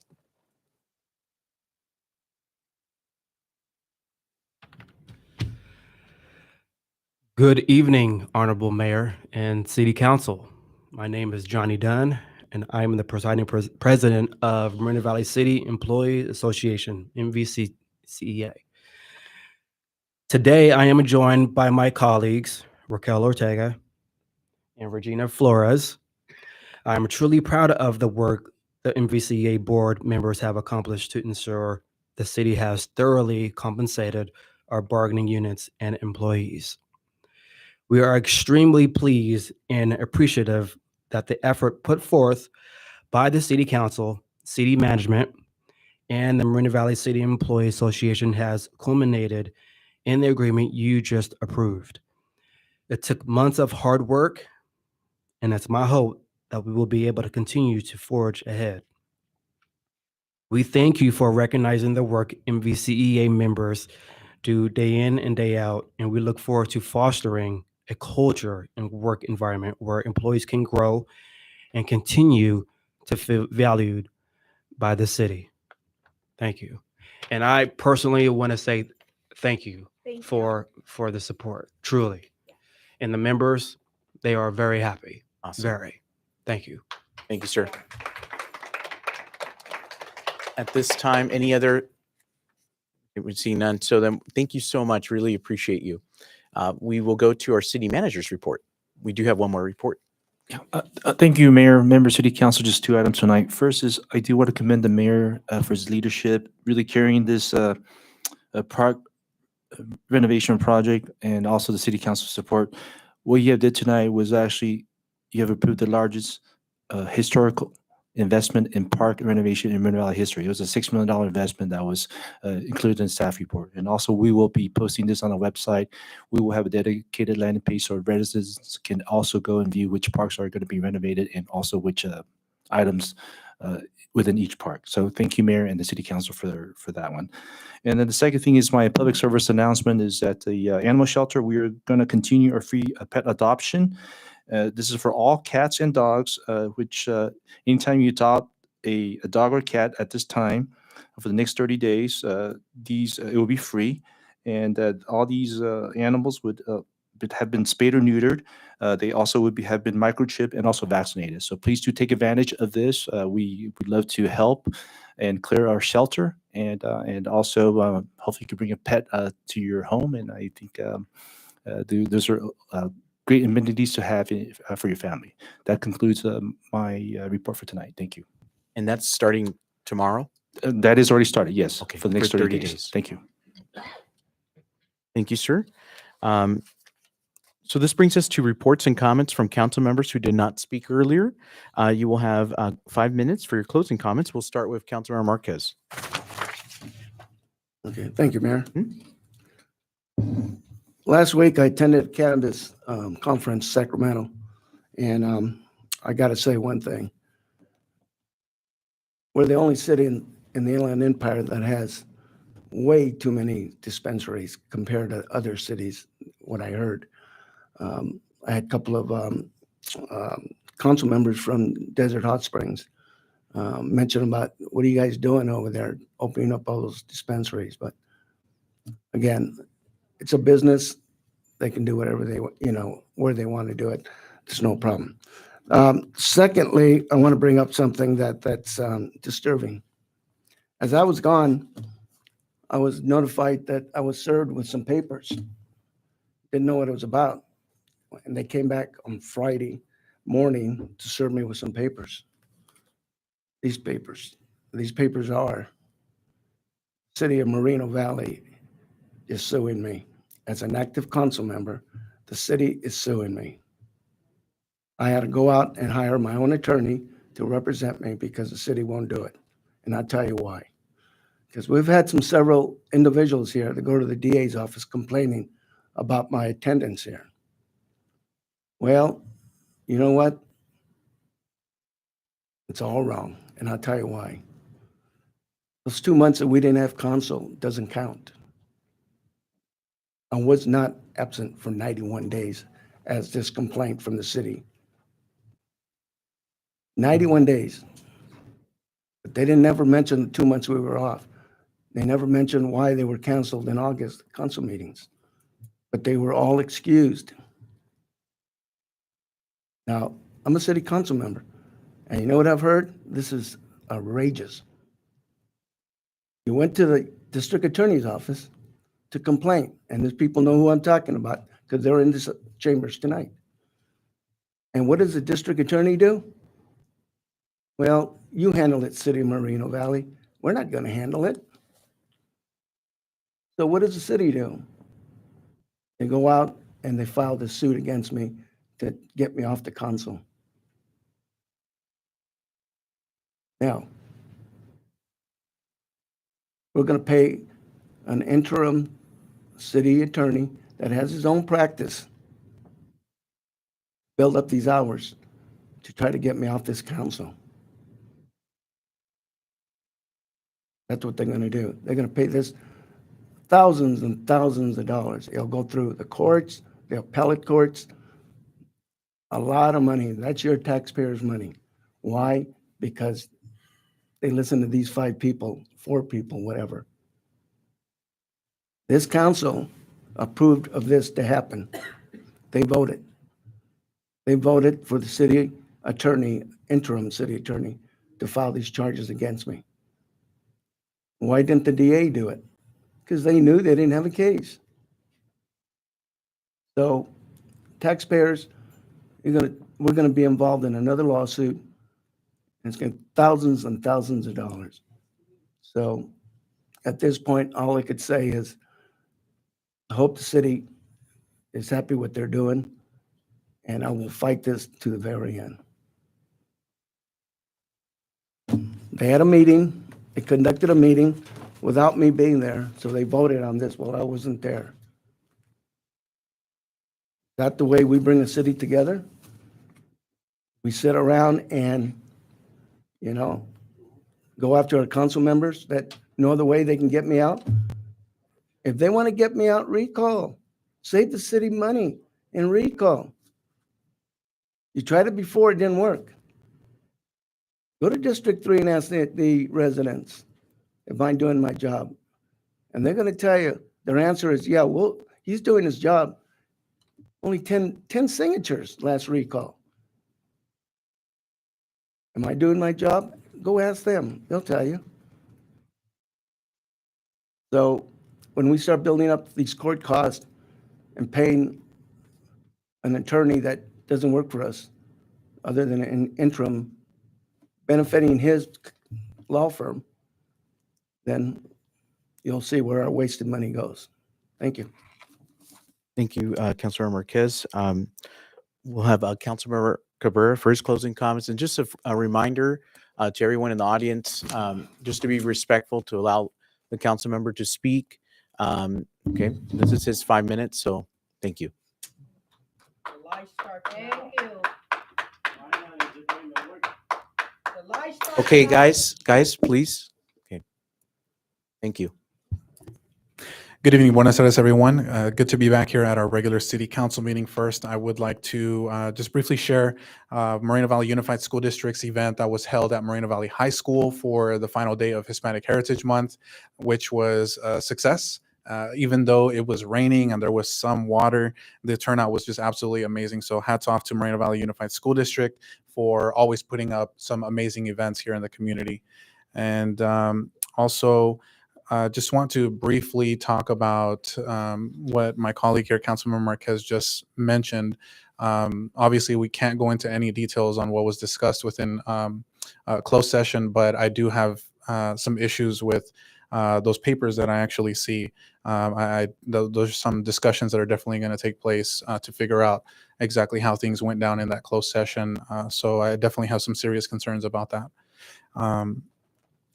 Also want to talk briefly about just the political dynamics that are going on right now in our country. We've seen riots and protests going up to the Capitol and elected officials nearly being killed over, political things, political ideas and disagreements. And it's very unfortunate that that's the place that we've gotten to now as a country, as a people, as a city here in Moreno Valley. There is a fine line between having respectful public discourse and disagreeing with someone on a particular item, whether it's street repairs or a park, whatever that may be. But the moment that people, residents in particular, or even members of the council, anyone, turns to any form of violence or harassment, intimidation, that's too far.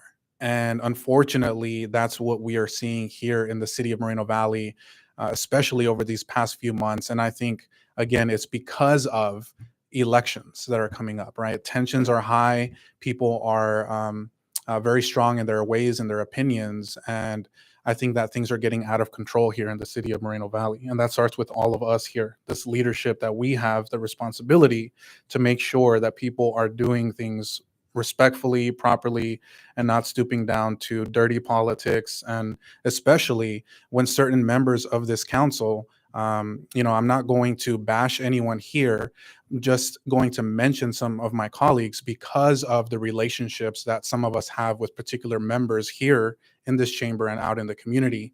I think it's no secret that, Mayor Gutierrez, you are very friendly with some of these folks that come up and speak at council meetings, such as Luis Palomares and others. In addition to, excuse me. Please, okay, just Thank allow you. him. Thank you. And also, Councilmember Elena Baca Santa Cruz, it's our responsibility to ensure that this kind of behavior doesn't happen. And on Saturday, there was a community event here in Moreno Valley that actually Luis Palomares and Raul Sanchez did show up to the event. And the shopping center itself is private property. The security had to ask you to leave the property, and then the property owner had to come out and ask you guys personally to leave the property. And you went and verbally assaulted at least two people that were there at the event, saying all kinds of things in front of little kids that were there to just enjoy the festival and dance. And you went in there specifically with the intention to try to cause chaos and disruption. And so, that's why I think that it's important that I bring these things up, and I don't just talk about safety and things like that for no reason.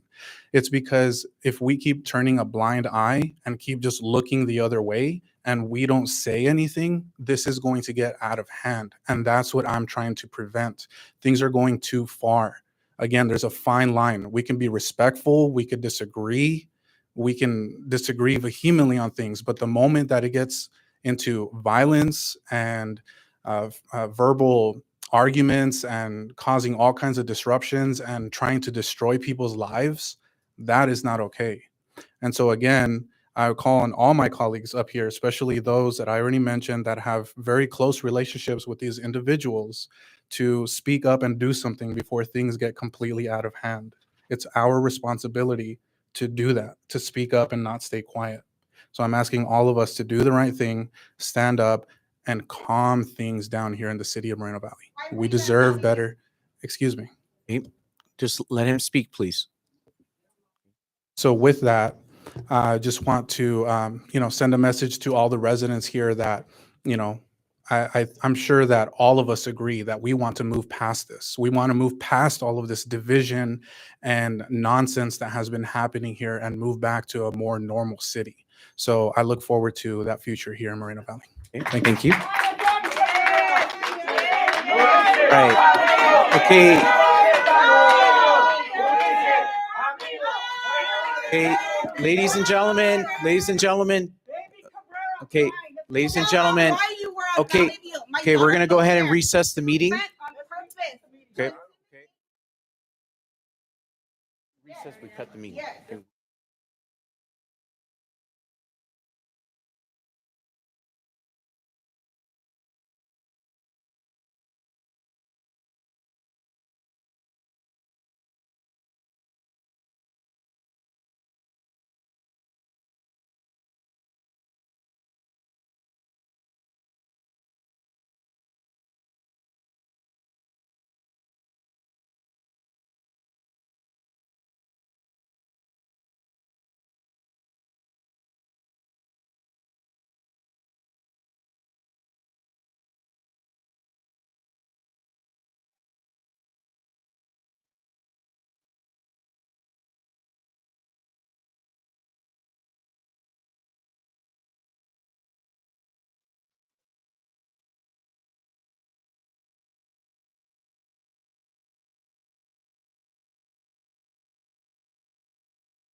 Time, and we're going to go to closing comments from Councilmember Baca Santa Cruz.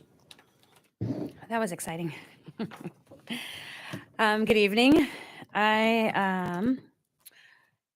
First, I want to say that our closed session report out did not get to be televised. So the now non-confidential findings of Cabrera harassing our city employees is now available to be requested as a public information from the city clerk that is able to be read by anybody of the public. I understand that we do need to expand the senior center. We also need to look at the animal shelter as well. So for the future, I know, Mayor, you already said you're going to look at the senior center, but I'd like to add the animal shelter to your list as well. Regarding closures, one, yes, we'll have the future agenda item that's already been approved for to consider ramifications of the harassment of our city employee by Ulysses Cabrera. But I'd also like to ask that we have some closure and put a future agenda item to look at the Brown Act violation that was taken a year ago tomorrow. So I'm asking that you look into that and that we put that in a future agenda item because we also need some closure there.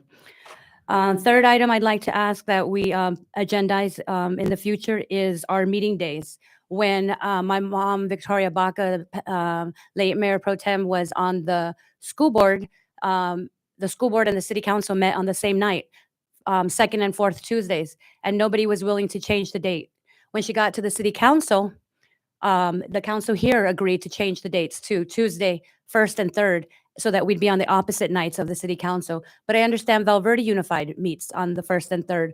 So since our planning commission meets on Thursdays, I'm hoping that we could move our meetings to Thursdays opposite the planning commission so that our residents of the community can attend Valverde Unified, the college board, the school board planning commission, as well as the city council. People are interested in these meetings and they have the right to participate in their government. So I'd like for us to consider in the future moving our meetings since we're unable to get the school districts to do it. Finally, in today's consent agenda, we approved 2 items that had a lot of money behind them. One was the parks renovation, that was the $6 million. And the second was the MOUs for our employees. Our president, Joe Biden, once said, "Don't tell me what you value. Show me your budget and I'll tell you what you value." Well, tonight we showed that we value our residents, their health, our city by putting that money behind the parks, as well as the people who work for the city and make everything happen. We sit up here and make policy, we vote for things, but we're not out there actually doing all of this work. So I commend you, and I want to say that by approving these MOUs, that we are showing that you are who we value. Thank you very much. Oh, I missed one. Thank you, Councilmember. Wait, I have one more. And finally, I know I spoke last meeting about Baca versus Marina Valley Unified and how that gives you the right to come up to the podium and speak. A second lawsuit that Victoria Baca and Luis Palomares faced in the late 90s was Vaughn's on Sunnymead Boulevard. They demanded, called the police and had them removed from the premises for passing out flyers. And they sued and won. So you have the right to pass out flyers. You just cannot be in the right of way. You can't block traffic. You can't block people's passage in and out of stores, but you absolutely have the right to be out there. And there is case law because I was in the court when she won. Thank you. We have Mayor Pro Tem Delgado. All right, thank you. And I'm going to go fast because we're running out of time. October is Breast Cancer Awareness Month, and we all know someone in our families or friends in our circles that have been affected by breast cancer. So we have a few days left of October, so wave that pink, wear it proudly, and to represent the loved ones that you've lost due to breast cancer or have been affected by breast cancer. School safety, high schools, junior highs, and elementary schools, please, please, please slow down in front of our schools. I've been approached several times regarding speeders and cars going too fast in front of our schools. Myself and the chief are meeting with the Canyon Springs High School leadership to figure out something to do in front of Canyon Springs in my district. So we're working on it, but please slow down in front of schools.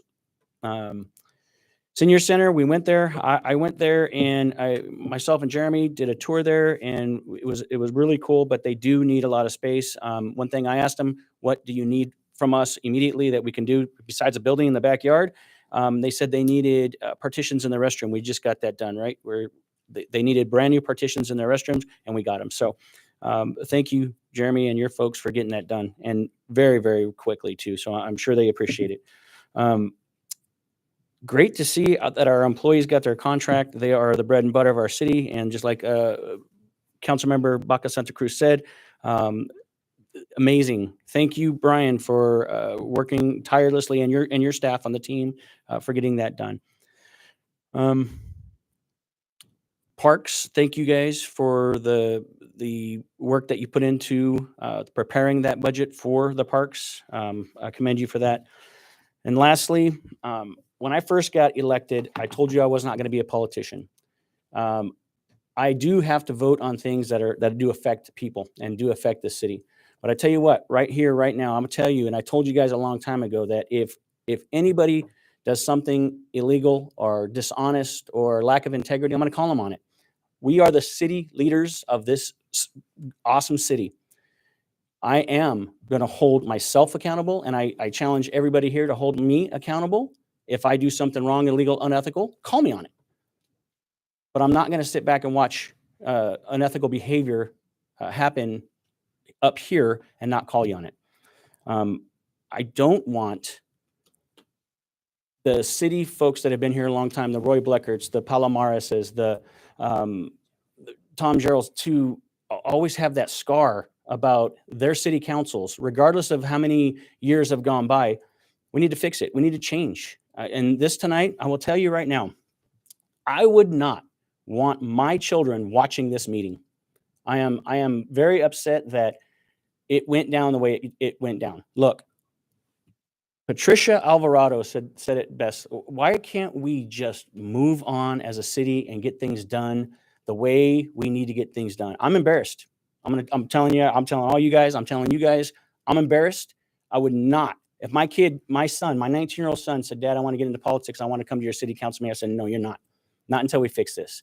And what we have to do to fix this is be civil. That's it. And get down to city business.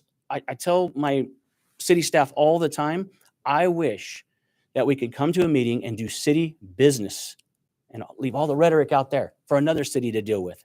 So we're gonna get there, and I promise you we're gonna get there. And I do think that we need to have closure on a bunch of items that this city council needs to address. And I told my colleagues up here that, look, call me on it. Call me. Tell me that I'm doing something unethical, illegal, or wrong. I'm 100%.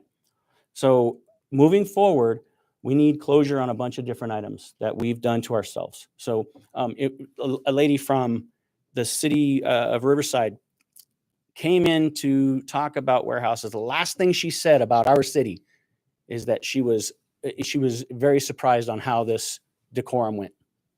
How embarrassing is that? I'm embarrassed, and it's going to change. Thank you, Mayor Pro Tem Delgado, for those comments. I ditto that as well. You know, I think we're better than this. You know, we can have civil discourse, you know, ethically, professionally. And I do understand, you know, that tensions are high, you know, obviously because of an election coming up.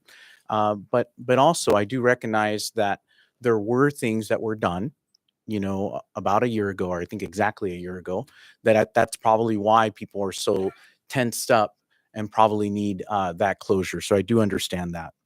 And that's all I'm going to say there. But I just wanted to mention, just point that out, that, you know, we do definitely want to move on. But I also understand that there's that closure that needs to happen, I think, too. In terms of the senior center expansion, I'm always thrilled, you know, when people come to the council meeting, you know, advocating for a specific issue. That's actually how we got our skate park. I don't know if you guys recall, we had several kids that came over and they got over 5,000 signatures and they turned them in, you know, and that really shows, you know, that they really wanted that. So I thought that was wonderful that they came by and to really advocate for an expansion. So I would like for us to just look at those different types of maybe possibly opportunities or possible expansion, see if there's any funding there to look at that. Because our seniors are our moms and dads. You know, they took care of us and we got to make sure that we take care of them. So, and actually, like one of them said, you know, my mom's a regular there. You know, she usually goes to the dance classes there. So, you know, we got to make sure we take care of them. I do want to just mention the association agreements. It was wonderful to hear our associations, both of them, support the tentative agreements and they voted. I mean, that was wonderful. And then we approved it tonight. I think, you know, with the whole rising costs, you know, sometimes, you know, we have to focus, you know, we have to help our people, our rank and file, and the people that do a lot of the work. And so really excited for that and for them too. And then the park renovation project, I'm super excited for that too. You know, expanding our parks and actually renovating them. I think that's going to be wonderful too. And I just want to leave. Oh, one last thing I just wanted to say. Halloween is coming up before the next council meeting. Please make sure, you know, to supervise your children when you take them. You know, even the candies that they get. You know, don't let them in the house, you know, anything like that. You know, make sure that you're supervising them as they do the trick or treat, and just make sure that you're cognizant while you're driving down the road in the evening that there's going to be a lot of kids out there. And I just want to leave the council with this and the public. You know, Michelle Obama once said, when they go low, you know, we go high. Okay. So I think that's something that we should all take that into account, that if we get any criticism or anything like that, you know, just take the high road, you know, and just be respectful. And, you know, that's all what we can do. So we'll go ahead and close this meeting, adjourn the meeting at 8:24 p.m.